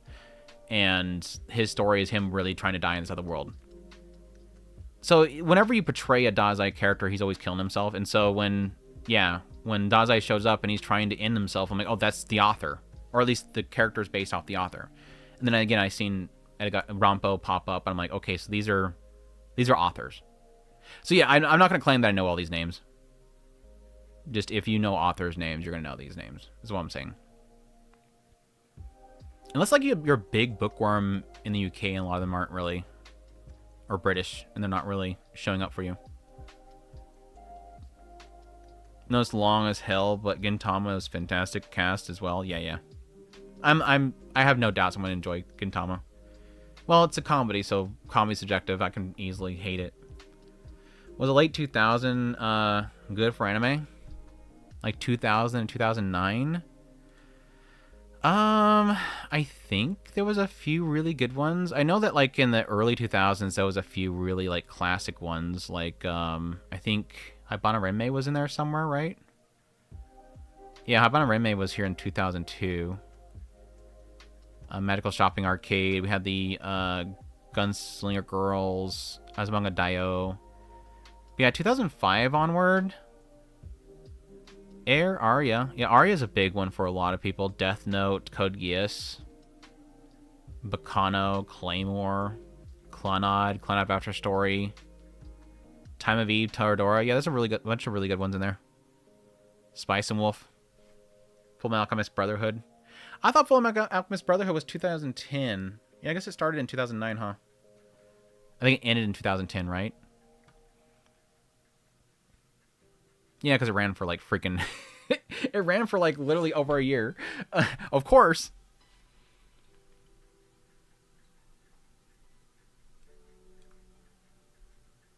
Keijo's peak. Yeah. There's a lot of things that are peak about it, yes. Yasuno's backstories might generally be the best written in Bungo Stray Dogs. It completely changes how you see her character and adds so much weight to her ability and personality. She was the healer, right? Am I remembering names right? Yeah. Oh, yeah. yeah. That was a tough. I'm not gonna spoil things. That was a very, very tough story. That was a very tough story to get through. And it was great. Again, this is the great thing about it. It wasn't just about her. That was like a major plot element of the entire story right there. Like, she's in it. She's like pretty much the star of it. But like the writing's so good, dude. You're going to get me into it. I'm going to start gushing about it. The thing about the top anime of the MAL is that there really is a battlefield, like their title says. The fan base is consistently out there, trenches fighting over which shows deserve to be on top spot. Yeah, and again, like a lot of what I was saying earlier is because the moment these come out, a lot, especially the sequels, it's just like a massive fandom. Like, who's watching the 4th season of ReZero? People that have liked it for 4 seasons. Everybody else that don't like it has dropped off, so they're not going to be really scoring it. So you really just have a lot of people wanting to have their show get that attention.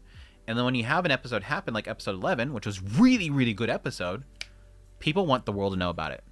And that's what really kind of happens, especially with IMDb. Like, I don't think there's really like a big...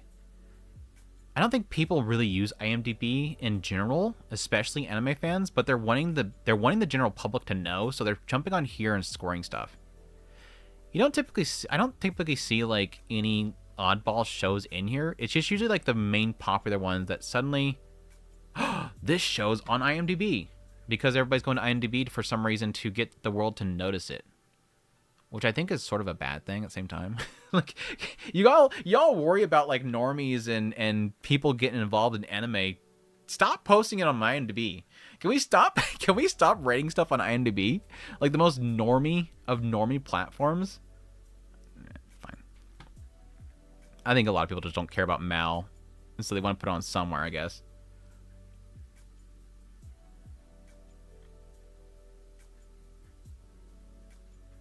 The opposite is also true. The only watch bad shows, you can lose sense of what's good, like, and think that every random barely trying is the greatest thing ever.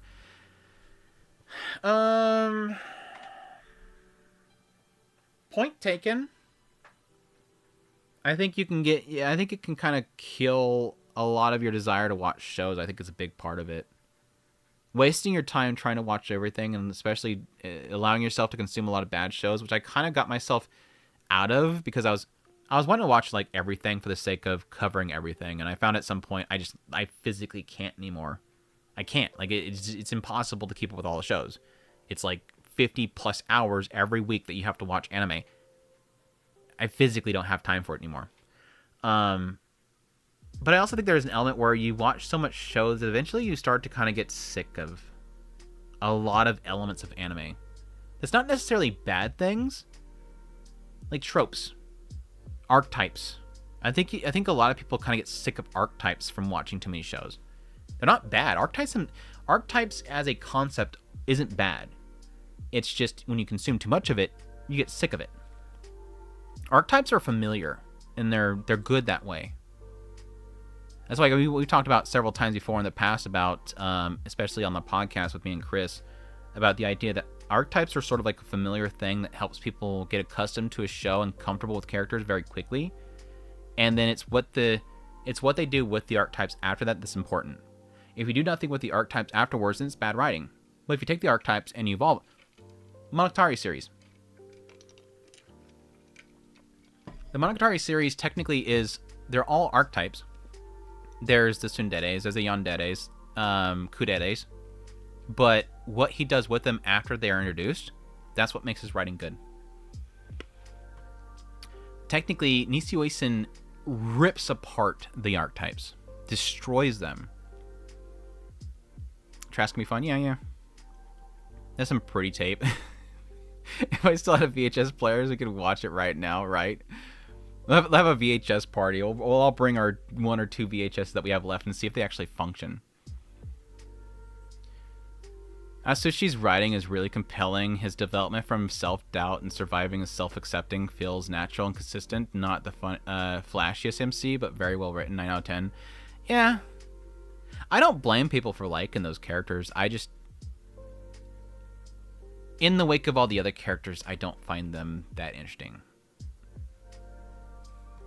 I just find all the characters around them so much more interesting. Did you hear Mushoku Tensei is having 27 episodes and 2 cores? Yeah.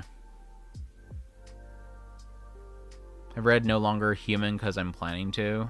No. No Longer Allowed in Another World is pretty hilarious. It was actually a really good show. I very much so enjoyed that series. Was not expecting like as much as I did. When you go back in time, it makes me feel old. Some of the anime there still feels like I just watched.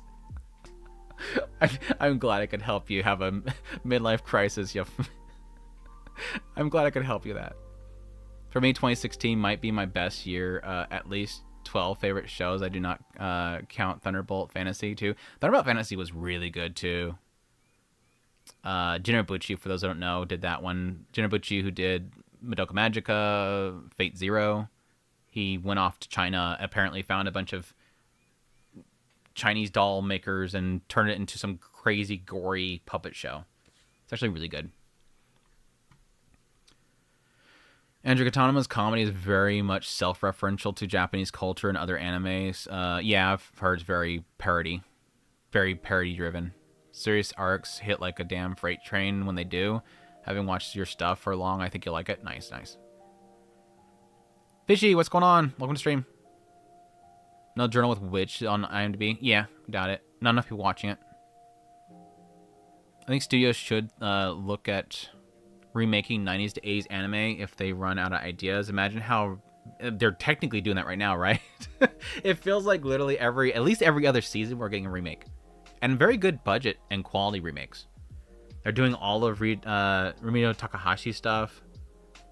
Technically, Akira still has one coming up. Apparently, Gundam is. 79 Gundam. But yeah, I'm surprised that Yu Yu Hakusho is not yet. Escaflowne, I don't think so. I don't think Escaflowne should, but they'll probably will do it eventually. Escaflowne is like the 90s high quality, high budget animation.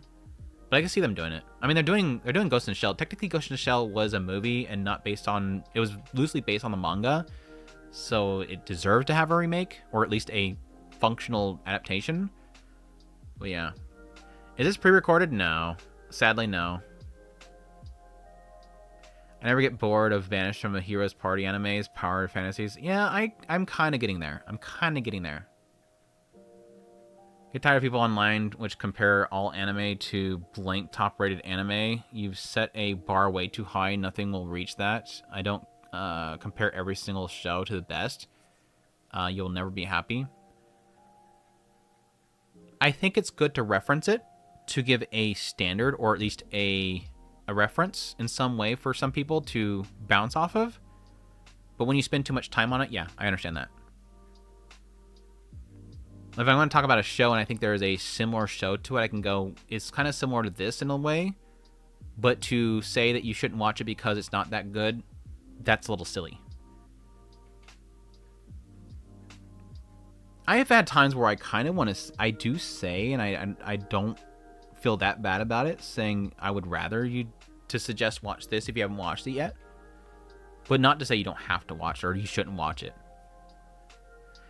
So I watch all of my Oh My Goddess together. Yeah. Belle Donde, best girl. I forgot about Still Ball Run. Wonder why if they were releasing episode 2.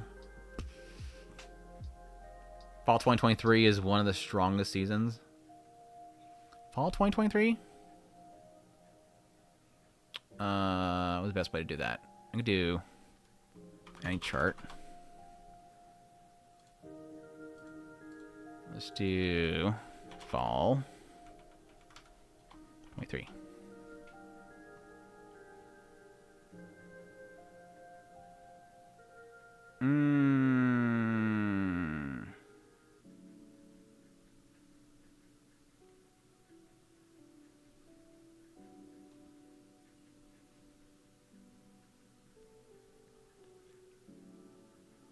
I see through 3 really good shows. That's about it.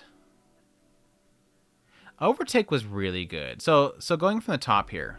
Obviously, Frieren, amazing. Apothecary Diaries, amazing. The rest of these, like, they're good. Just not, my gosh. 100 Girlfriends Who Really Love You, really enjoyed that first season especially, so I'm on board with that one. No, not so much any of this stuff. This is okay.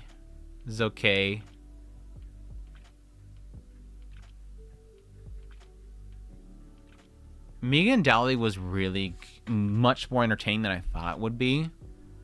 Rip the author. Overtake was really good, and I think not enough people acknowledged it, which sucks. I really liked Yuzuki Family's 4 Sons. It's a really good show. Arknights I really enjoyed. Buta no Liver had a good beginning, but the later parts was rough. Visually, it kind of tanked.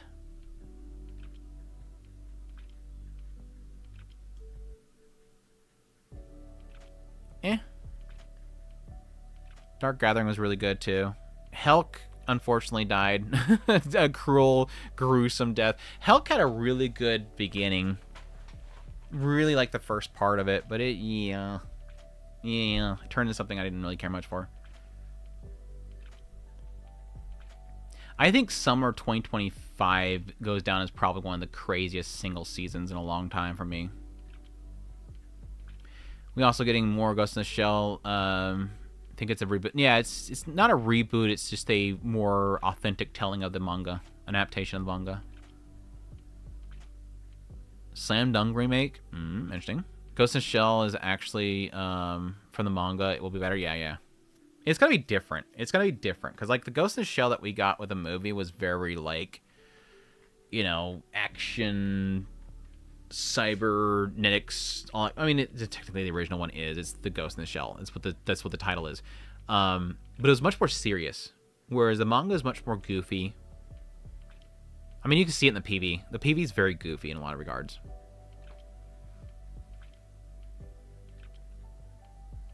Can't wait for that Bebop remake. Just kidding. I can wait forever. I was about to say what? wait, what? Wait, what? Like his classics, no more. Yeah, see, Cowboy Bebop, I think, is one that doesn't need it. I think they'll do it eventually, just because they want to catch a new audience. But I don't think it needs it. Surprised there hasn't been a remake of Slam Dunk announced the popularity of the movie, unless I missed it. I mean, it's surprising it took this long for us to get One Piece or anything like that. Shoot, again, Gundam. Why did it take so long to get a Gundam remake? I mean, I guess the answer would be because they want to sell new Gundams, and if they do a remake of the old Gundams, they can't sell Gunpla because it's the same Gundam models. Do want anime turning into Disney with all that live-action garbage? It's starting to... I mean, the West is doing adaptations. I don't know about Japan. I mean, Japan does them, just they're not that well-known. There's one thing to have a favorite general like the judging people who strictly watch one general like romance. There's one thing to have a favorite general like, but I judge people who strictly watch one genre like romance. You judge people that like just one genre? Is that how I'm reading that? I don't mind if people watch just one genre. It doesn't bother me at all. There's a lot of people that all they watch is shonens. Covering anime, I found that there are like 99% of anime fans, technically, that 99% of people that will consume some anime of some sort will just be shonen watchers. People that watch romance, people that watch slice of life are a small, minute minority of anime fans. Get Standalone, Complex, and Get Second Gig are great. Yeah. I honestly, I can't really think of many. There's not many Ghost in the Shells that I don't like. Can I just search for just Gets?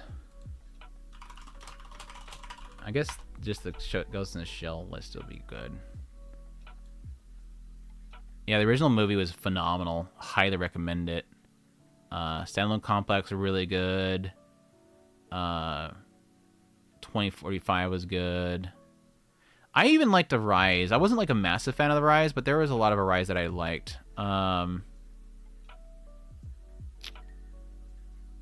Alternative. There's quite a few that apparently I have not watched. I thought I watched 2.0. I don't think I ever added it. There's a lot that I haven't added in this list.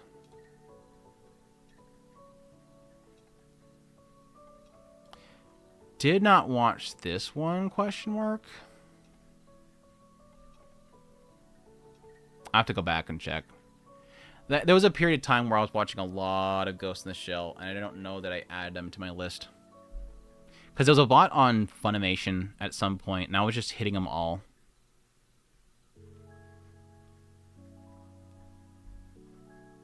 They do make another Rumiko adaptation. Which would you like them to do the most? Amazing Akako. Yeah, you already said it. I think that's like literally the one that I want the most.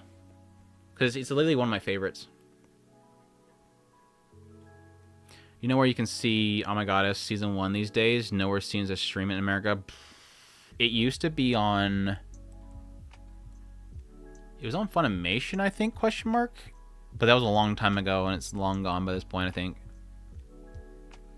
Its Innocence is absolutely incredible. Which, again, is another example of why I think physical ownership is so important. Because this stuff disappears so quickly. And I understand why. It's like, it's licensing. They're not going to pay in perpetuity for all this stuff. They're eventually going to have to drop it. It's inevitable that this stuff drops off platforms. They're not going to keep it on their platform and pay thousands of dollars upon thousands of dollars every year just to have it sitting there for one person to watch it in a year. Its Innocence is absolutely incredible. And regarding Arise, a bit contrarian perspective, but I thought it was very good. Yeah, there was a lot of negativity around it. I liked it in some regards. Yeah, Solid State Society. Do you think shonen fans are a plus or negative? Boo. That's a that is a topic.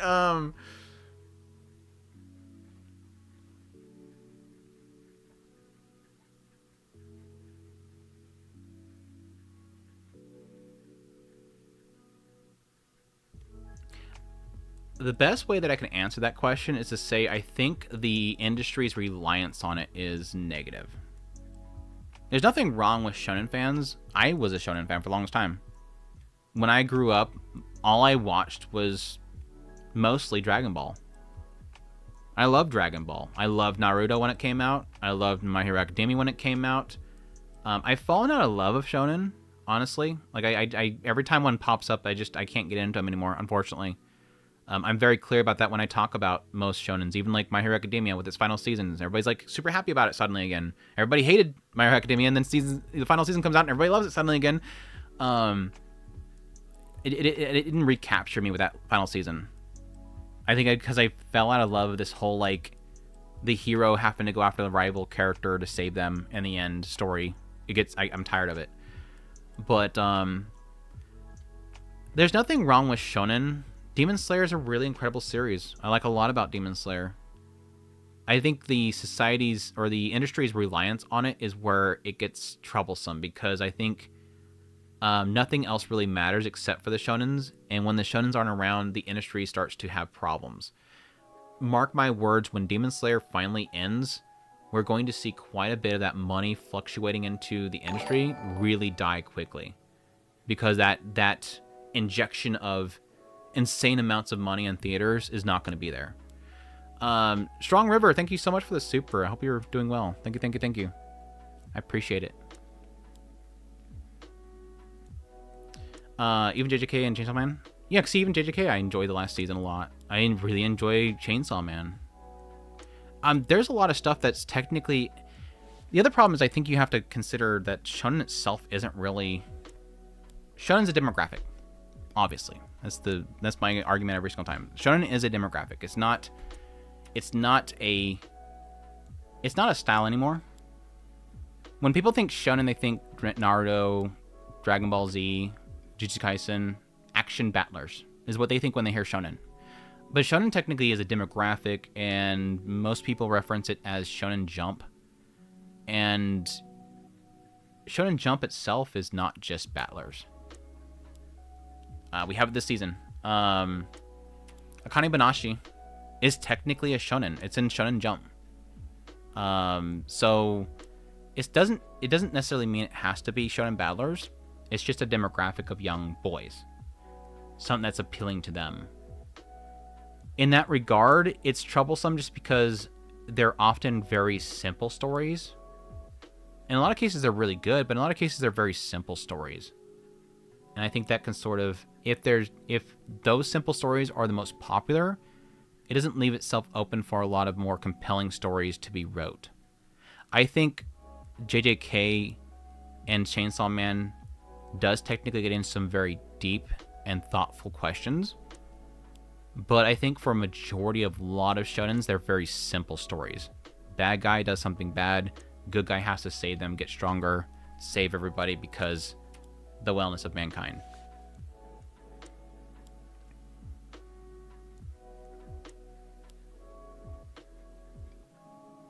They're betting big on yeah, Kagurachi I think is like the big one they're saying is like that's all we have. Because Akame Banashi didn't do good. Kill Blue is not doing good. Both of those ones don't seem to be doing well at all.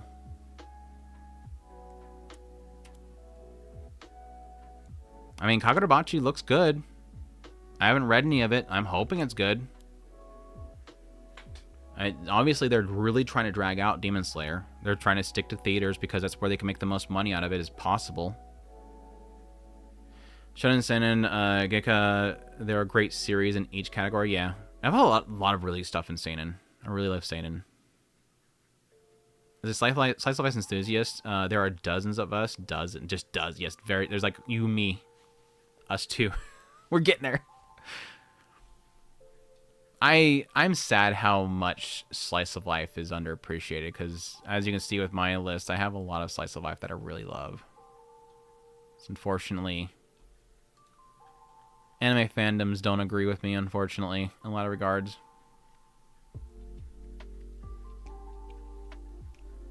Kill Blue adaptation is not. It is not. No, it is not. You had an ad about Akane Banashi. When I burned out on anime, because I was too much shonen. I thought I was completely done with anime, and then Mushoku Tensei and Overlord brought me back into the fold. See, that's interesting because that almost feels like a backwards, right?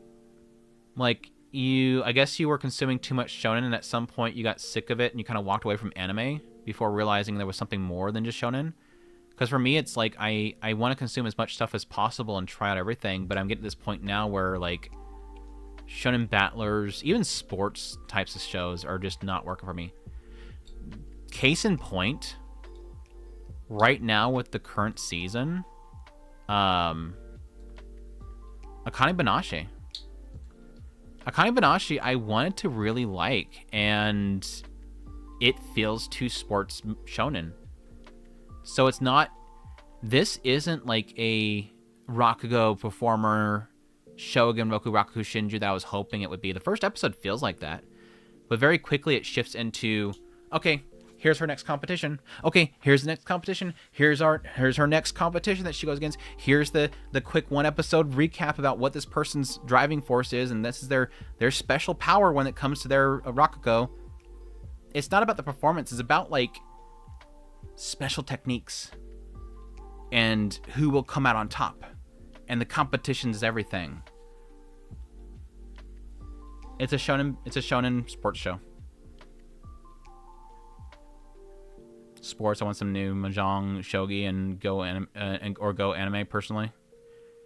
They worked well when they aren't that, right? Like technically, March Comes Like a Lion is technically about, was it Shogi? And I liked it. It was more about the characters. I'm fine when sports is not about the sports. It's about the characters. This is too much about the sport, not the characters, unfortunately. The characters are very... Introduce them to facilitate the sport and move on.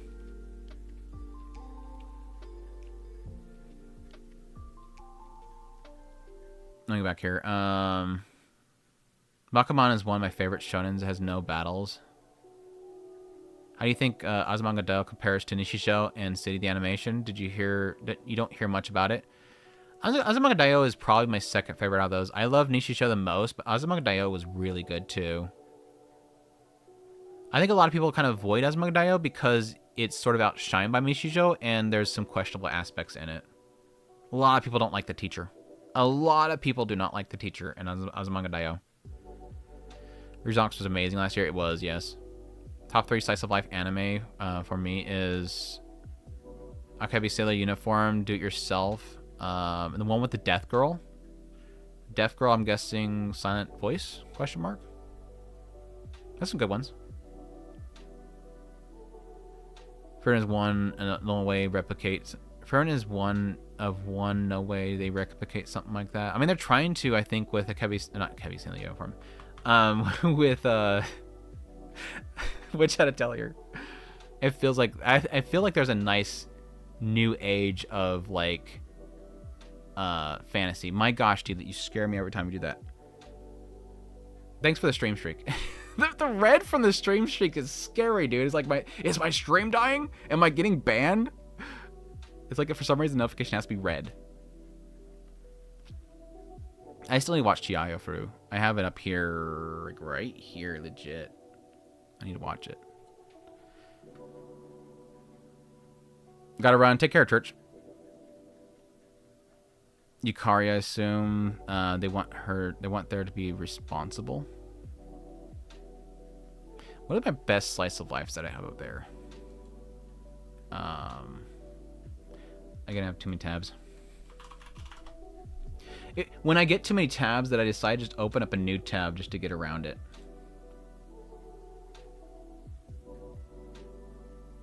Do I have... Yeah, I have slice of life in here, don't I? Well, what they think slice of life is, unfortunately. I have Silent Voice up there, Arya, Bunny Drop, Clannad. Machina here recently was a nice return to form. I mean, this is more like rom-com, but it's technically a slice of life.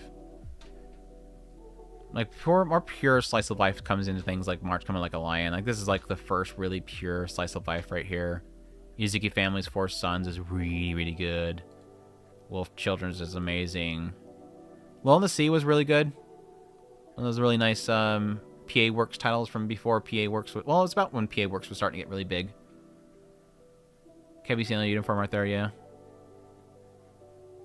I said it's a bookworm is very slice of life in another world, so I kind of agree with this.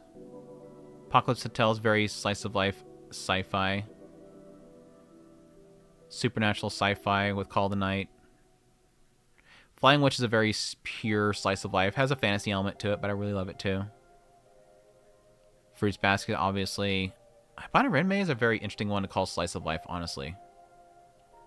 Eerie with Monster Girls is solid there. K-On! Kiki Shoujo. Kiki Shoujo needs another season so bad. Where's it at? Another one I don't think we ever got a physical release of. Yeah, I don't think we ever got a physical release of that one. This stuff upsets me. It upsets me when I see stuff that doesn't have physical releases. Need a new Blu-ray release of Mushishi, please. Someday. Nanan Biori is a solid slice of life series. Nanan Biori is a really good slice of life series. Yeah. You might like Chihayafuru more. It's split between sports aspect and relationships. Yeah, I've heard it's very character-driven, which is, again, what I seriously love. Because, like, Big Wind-Up is another big one that I really love. Big one. That is very driven by the characters and not necessarily the sport. The sport's there. It has, like, an entire, like the later part, the second season, I think it was, like, is nothing but the sport. Tsurune is technically a sports anime, but it's very character-driven. It's got to have a happy balance. It has to have that. Awashi's got a good balance there, too.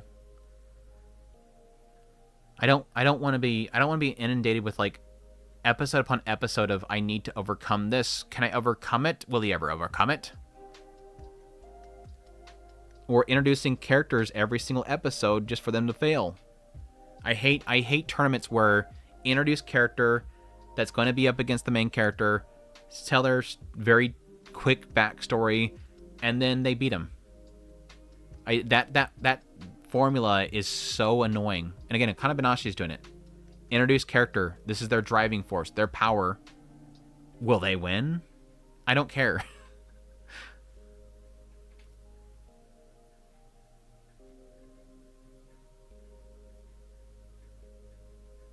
Sports genre is more cooked than slice of life. Big with Japanese fans, yeah.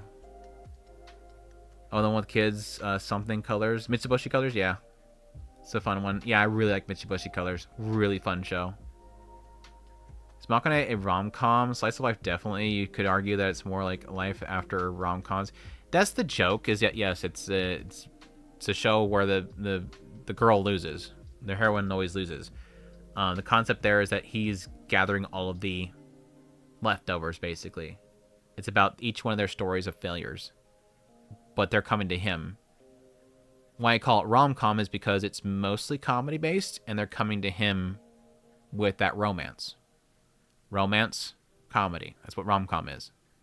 Slice of life is typically... Yeah, it is a... Slice of life is like a subgenre. That there is pure slice of life, but a lot of rom-coms are slice of life. Well, slice of life can be a very, very general term. That's why I have it set to slice of life, and there's school live in here.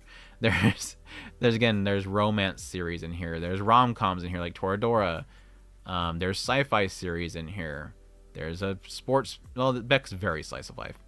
The drama... Beck is technically a drama. Blendess is a comedy. Castle Dandelion is a comedy. Bocchi the Rock is a comedy. Slice of life is a very... very loose term. Is Diary of a Day with a Breakwater slice of life? Yeah, there's a lot of slice of life elements in it. What's a good old sports sports manga that's heavily about racing? Oh, Touch Wasa is a good... Okay, I gotcha. You got to balance personality with sports. Perfect example is movie Major League. Yeah. Place further in the universe is a good slice of life. Yeah, yeah. Very, very heavy drama, too. How'd you get manga back in the day, like 80s and 90s? I can't say for how far they're buried here. Hold on. Hold on. Hold on. He's digging again. Mom, he's digging again. He's digging for old stuff again. Hold on. If I can get it out.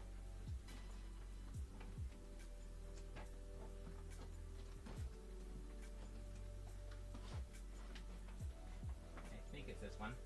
Hopefully.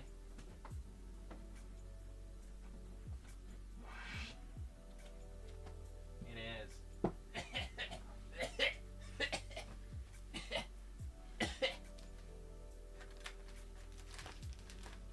And I'll just take these out. Avoid the the dust. This was buried. This was buried. This isn't going that far back. But when is this?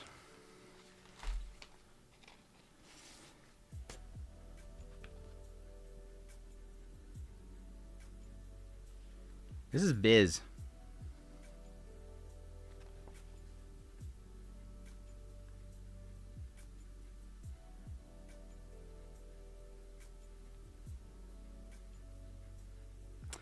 I don't know when this is.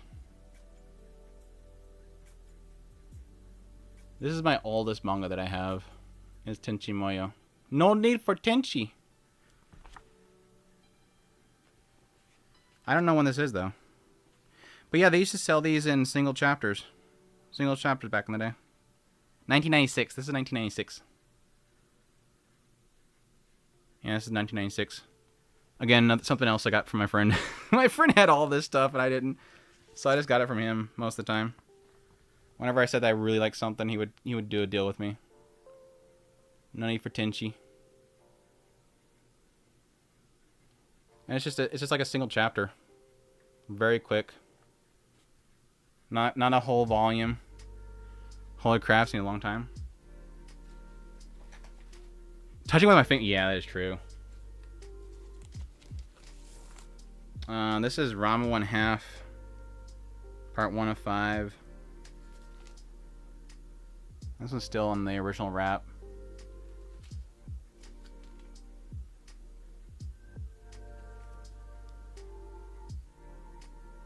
That's all I have. That's the only ones I have. It's Rama 1/2 and 2 Tenchi Muyos.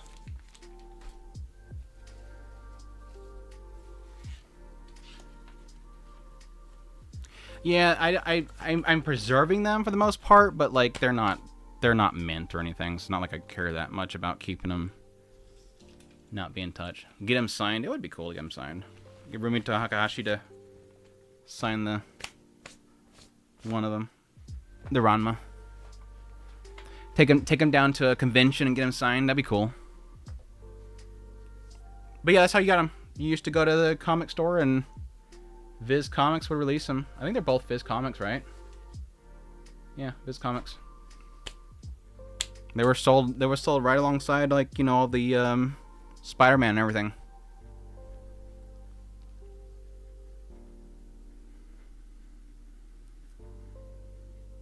Yeah, some of them carried back in the day. A lot of card stores. A lot of the card stores that we had them. Gushing over Magic Girl Slice of Life. Technically, yes. Yes, technically, yes. It's a very broad term. Touching with your fingers. I'm making every collector just literally lose their minds. I cherish Dark Horse single comic book style. Chapter Ghost in the Shell gets 1.0 or 1.5, 2.0. Late 90s and early 2000s, yeah. Yeah, now we just get like these massive books that are like entire volumes with like 8 chapters in them.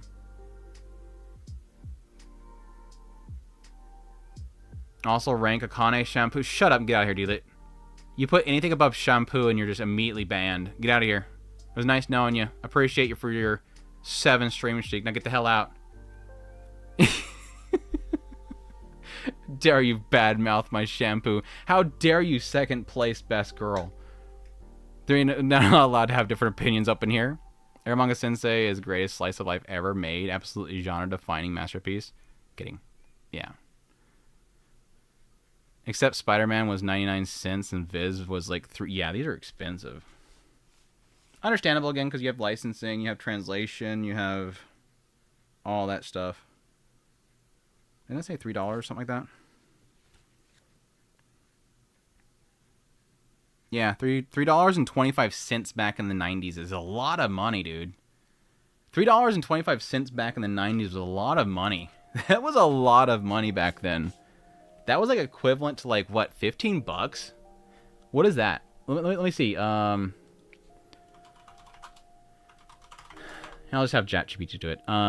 If something costs $3.25, did I say $3.25, right? Am I misremembering? $3.25, yeah. $3.25 in 1996. What would it cost now, adjusting to inflation? I'll make it do the going to the website and doing it for me. $6.83. That's crazy. That's, yeah, Diva, you got it right. That's for one chapter. I was about to say that. You beat me to it. I was doing a build-up there. Thanks for ruining my build-up. $6.80 for one chapter. Again, technically most volumes come with like 8 chapters. Some more than that, depending on how long the chapters are. Like I'm reading Roxy Gets Serious, and I think those are 8 chapters each. Times that by 8. 48, what, almost 50 bucks just for a single volume would be a single volume. That's crazy, dude. That's crazy. All that stuff back then, yeah, all the imported stuff back then used to cost so much. You youngsters have it so easy these days. You complain about your $5 subscription to your manga service where you get unlimited clicks all you want. You damn youngsters these days don't know how good you had it. We used to have to go all the way down to the comic book store and we would buy one chapter for $6. $6. Now you get unlimited access for $6. It's so bad. Oh gosh, dude, how things used to be. Well, again, these were like, we were talking about this last time. These were like equivalent to like, what was like 40 bucks that we were kind of figuring. I think we talked about last time. We're figuring like 30 or 40 bucks. And this is only 2 episodes. And again, it's only one audio. Or caked in, burned in subtitles. No one mess with shampoo. You got that damn right. You got damn right about that. Nikitashi is best slice of life in 2020. Yeah, it is. Actually, legit, one of the best slice of life here is Days of My Stepsister, but also, yeah, Do It Yourself also, you said earlier. Even my favorite idol made it to Budokan. Such a good show. Yeah, and those that like Bocchi the Rock, Hitori Bocchi was better. I'll say it. Hitori Bocchi was better. Actually, they're the same rating. Yeah, I gave them the same rating. Both Hitori Bocchi and Bocchi the Rock I gave the same rating. I would recommend Hitori Bocchi. If I watched one of these two again, I'd watch Hitori Bocchi. I love Hitori Bocchi. Bocchi des. I have all the comic book styles chapters when they released. You have all the comic book style chapters when they released? Oh, Tenchi Muyo, okay. Read the next one, Tenchi Muyo. I'm jealous. I almost want to go back and buy them. Nah, I don't want to. I don't need to collect that kind of stuff. I don't need to be collecting anything else. I had to walk uphill both ways in the snows, butt naked, backwards through the field to get my manga. Both ways, backwards, butt naked through the fields. Slightly better in the DVD age when we got 6 episodes on one disc. Was it 6 or was it? Because that's 1, 2, 3, 4, 5, 6, 7, 8. 8. Hold on. Was it 26, I think? 3 to 4. Even Gillian's series is like 3 to 4 per disc. It depends on the quality and the length of them, honestly. Like $100 a day. So let's start with a new in this order of map movie is gonna come in. Is there an Order Rap movie coming out? Is there an Order Rap movie coming out? I've completely lost track of this series.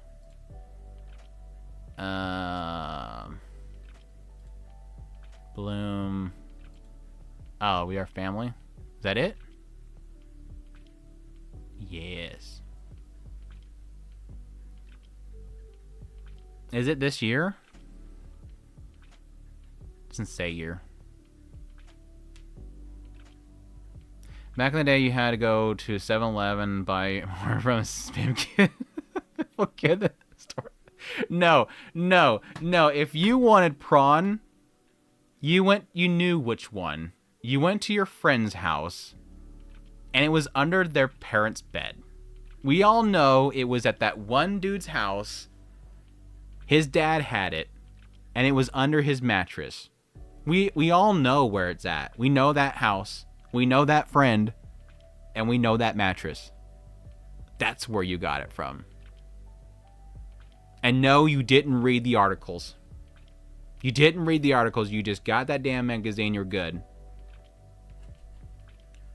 I don't have space to buy more stuff already. Yeah, I pretty much ran out of...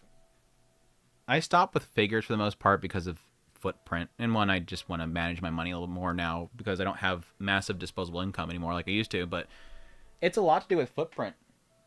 Like, it's getting hard to fit stuff back there. I have this case behind the camera, but nobody can see it over there. That sounds like how I seen an anime back then for the porn mag. No, what's funny is anime for the longest time was in the kids section at the movie stores. That's what was cool. Like I always joke about it. La Blue Girl, one of the greatest hentais of all time. La Blue Girl. I discovered La Blue Girl. I don't know if it was Blockbuster. I think it was another like offshoot video store in the kids section. Right next to all the kids animations and whatnot. Bam, prawn. What's this? This is cool cover. Ninjas? Hell yeah. You look at the back and you're like, oh. Oh, my young self was like, oh. You kept the back down. You kept the back down, and you took it to the front counter, and you placed it up on the counter, and they didn't even think about it. The clerk just grabs it and slides it. Grabs it and slides it. They didn't even look at it. Blockbuster had... I would assume that Blockbuster was probably a lot more better about it, but most of your video stores, they didn't know. Of course, most of those stores, I probably could have grabbed a prawn out of the prawn area and brought it to the counter. They wouldn't care. The clerks never cared. We didn't have as much, like, overly hovering. The parents hovered, but society didn't hover. Back in those days, parents hovered, society didn't. These days, society hovers, parents don't. That's the big difference now. The TV show from the 90s, which one?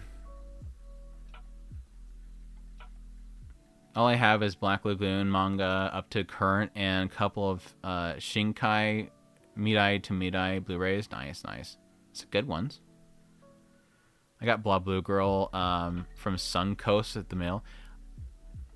One of these days I need to buy it just because I have to have it, right? Like... I'm not sure if I can find it, but there's a side of me that I think I should just, for the sake of the lols, I have to buy La Blue Girl. Like, I just think I need to own it. It is easily, like, putting aside that it's H. You know what you're getting into, people. It is technically stupidly funny. Like, it is one of the most absurd H you can find out there, because, like, every ninja technique they use, like, their knee, you know, the techniques and stuff, ninja techniques are all like bodily related. Like shooting the hairs, they can shoot the hairs from down there. That's how stupid the show is. It's funny. The dub is hilarious. The English dub is so stupid. So it's actually genuinely entertaining, aside from it being Prawn. But yeah, my young self had a lot of fun watching that and laughing at it. Me and my brothers used to laugh about the dialogue all the time. There's one particular line that we would laugh about all the time.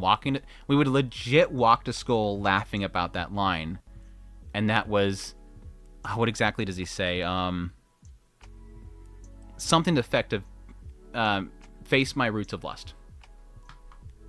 It's stupid. It's so raunchy stupid.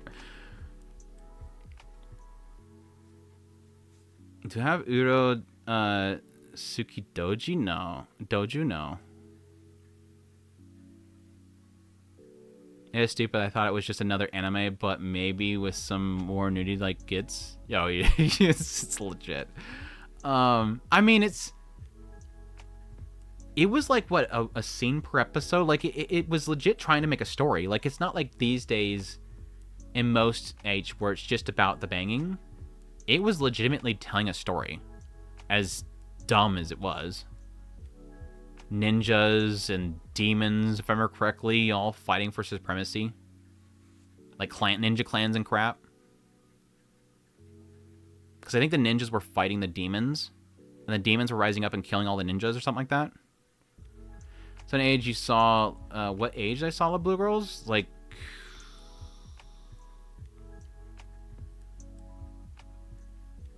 I think it was like mid-late teens. I think it was mid-late teens.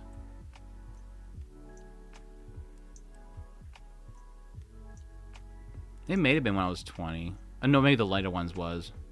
I know I wasn't supposed to, so it had to have been later teens. Maybe it was just at the cusp of where I should be at. It was 19 at least. Good old Ninja Scroll. Ninja Scroll was another crazy one. Yeah, that was an evil ninja faction. It's always got to be an evil ninja faction. It was wild though. It was wild. I think that's it. Are we gonna talk about anything else? I want to do a couple. Let me do a couple ratings before I get off of here. Let me do a couple ratings, then I'm gonna get off of here. Because I wasn't actually planning on streaming too late. It was fun. We had some good discussion today. As always, I always love that I come on here, do something, and I only sit here and talk to people. Wicked City, that was good, yeah. Again, like, I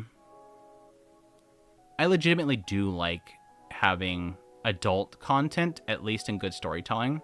That's why I do appreciate things like Kite and like Mezzo Forte. It's legitimately a good movie while not being afraid to have adult themes in it and adult content. Talking about old hentai, Ocean Veil is streaming Cream Lemon series. Yeah, I think they said they're getting interspecies reviewers too, right? Didn't I see where they got interspecies reviewers? That's a good pickup, because you know that now that Funimation gave up on interspecies reviewers, and it went to Nozomi Entertainment. Nozomi Entertainment released it, and then Funimation/Sony bought Crunchyroll. Crunchyroll got taken over by Funimation ownership or leadership, and they bought Right Stuff/Nozomi Entertainment and probably gave it another kick. Like, if Funimation killed it once, and they killed it a second time, and now apparently Ocean Veil's got it. What is Ocean Veil? Ocean Veil for the longest time it's a new streaming service that focuses on adult anime, hentai. And they get a lot of Anime Festa type stuff, which is, again, H stuff that's streamed in Japan. And apparently they're now picking up a lot of more, like, raunchier shows and censored shows, so. They're extremely expensive, though. That is the only negative I give Ocean Veil right now, is it's not appealing because of the price tag. It is a very adult market pricing, I think, is the best way to put it. Yeah, I got the Blu-rays of Interspecies Reviewers with the booklet, which is hella good snag. It is painfully yeah, but there's an aspect of wanting to support it, right? You want to support alternatives. You want to support, you know, I think their other big problem is they don't have, their website's not very appealing. Like, you go to their website, it doesn't tell you what you're getting. It just shows like a bunch of like potentials, and it's not very inviting. It doesn't show you, it doesn't give you a sample. You don't get to see the entire list of what they have. It's just not, it's not a good platform to draw people in. Again, I do want to support it because it's alternative. It's not, so far, censoring themselves. But yeah, they need some work. If they, I have reached out to them, I think, about doing something with them, but they never respond to me. So, hey, last chances until I potentially get big, and then I'm not gonna listen to you guys no more. I'll when I hit it big and you start knocking on my door, then I'm gonna be less likely to talk to you. But yeah, if you guys want some help with like how to market your stuff, because you're not doing a very good job so far. Seven Fates. This is a cool little short, incredible looking little film, but pretty much blitzed through a story. I wish this was longer, but it looks really, really good. I recommend checking it out. I think it was free on YouTube. Seven Fates. Zenshu, it was okay. I would probably say Zenshu's like a solid 5. Crunchyroll UI is pretty bad too. I never had a problem with Crunchyroll's UI, honestly. I haven't used their app in forever, so I can't say anything to that. But I've never had a problem with Crunchyroll's UI. HIDIVE's UI sucks. I hate HIDIVE's UI. Whenever they updated it, they screwed it up bad. I hate HIDIVE's layout. Oh my god, that is terrible. What is Hibiki Euphonium extra episodes? A series of extra episodes included with each Hibiki Blu-ray vault. I don't remember what's in that one, so I'm not going to read that one. I don't know what exactly that one tells. Puniru is a kawaii slime. I wanted Puniru kawaii slime to be good. It's got some funny freaking parts, and a lot of the funny is around this chick. The girl that the guy is obsessed with, who's like the prettiest girl in school, she is hilarious. But I do admit her joke gets old quick. Because she's like super hyper, like mama maternity mode the moment she sees something cute. She gets like super aggressive mom mode. And she's nuts. So, but yeah, I think overall it's like a 5 though. I'm worried HIDIVE might not be around much longer. Most of the good shows go to either Netflix or Crunchyroll. Yeah, I'm surprised. I didn't think they'd make it to fall. I really did not think they would make it to fall. I think they're basically writing subscription renewals right now. Barely surviving right now. Season 2 of Punitive was better, in my opinion. I didn't get really far into it, if I remember correctly. I don't remember how far I got into it. I meant to check it out. Quality Assurance in Another World was a decent setup. I like it as an isekai question mark. It's like a very interesting take on isekai, but I don't like the gimmick. It's too focused on finding the next developers and how everybody's kind of going crazy. It's good. It's a good watch, though. I'd probably say it's like a 6. I recommend it as a sort of a different take on isekai. Sana from Kadasha is one of my favorite characters because of how relentlessly hyper she is.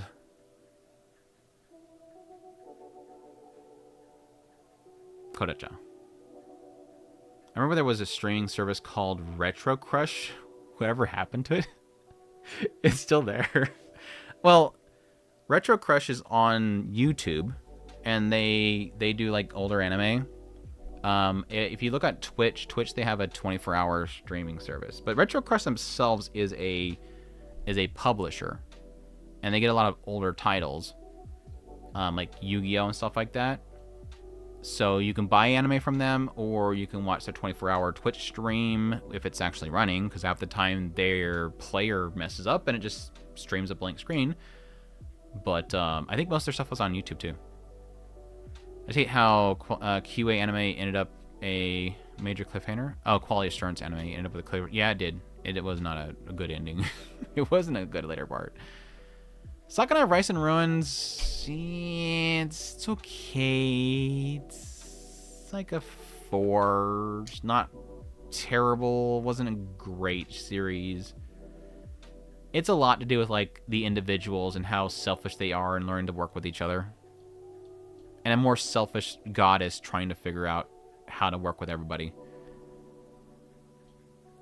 Spirit Chronicles Season 2. This I could not care less. I could not care less about Season 2. My gosh, that show was bad. Sengoku Yoku 1000 Chaos arc. I think by this arc, I was sort of falling out of love with it. I think it's a good ending, but I think overall, I wasn't exactly thrilled by the end of it.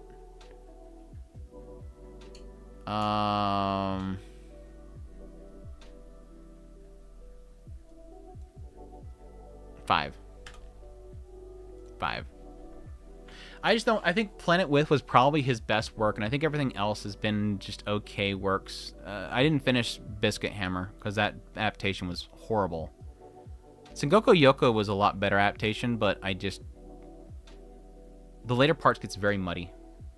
The story itself just gets way too muddied. One more. Let's find one more good one before I call it quits. Sumisho.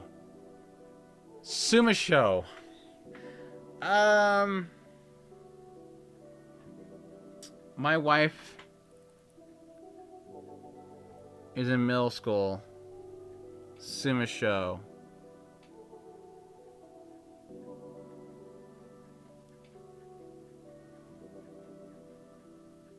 I think the only thing that really hurts this show is how much they skip to make it fit in one core.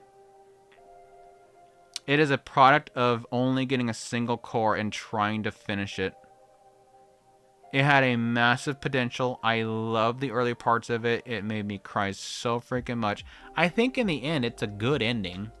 I know a lot of people had misgivings about the ending.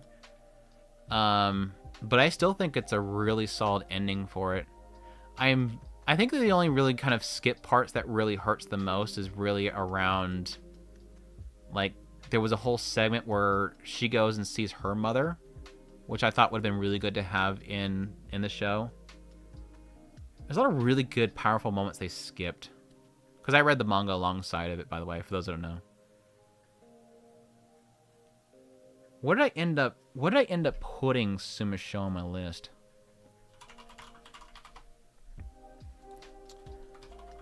What season was Sumisho? Let's go in here. I'm curious where I ranked it in that season. It was fall of 2024.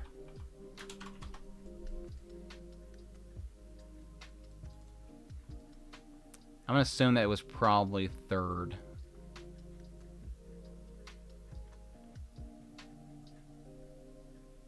No. Oh, okay. It was my 2nd. Okay. I was like, wait.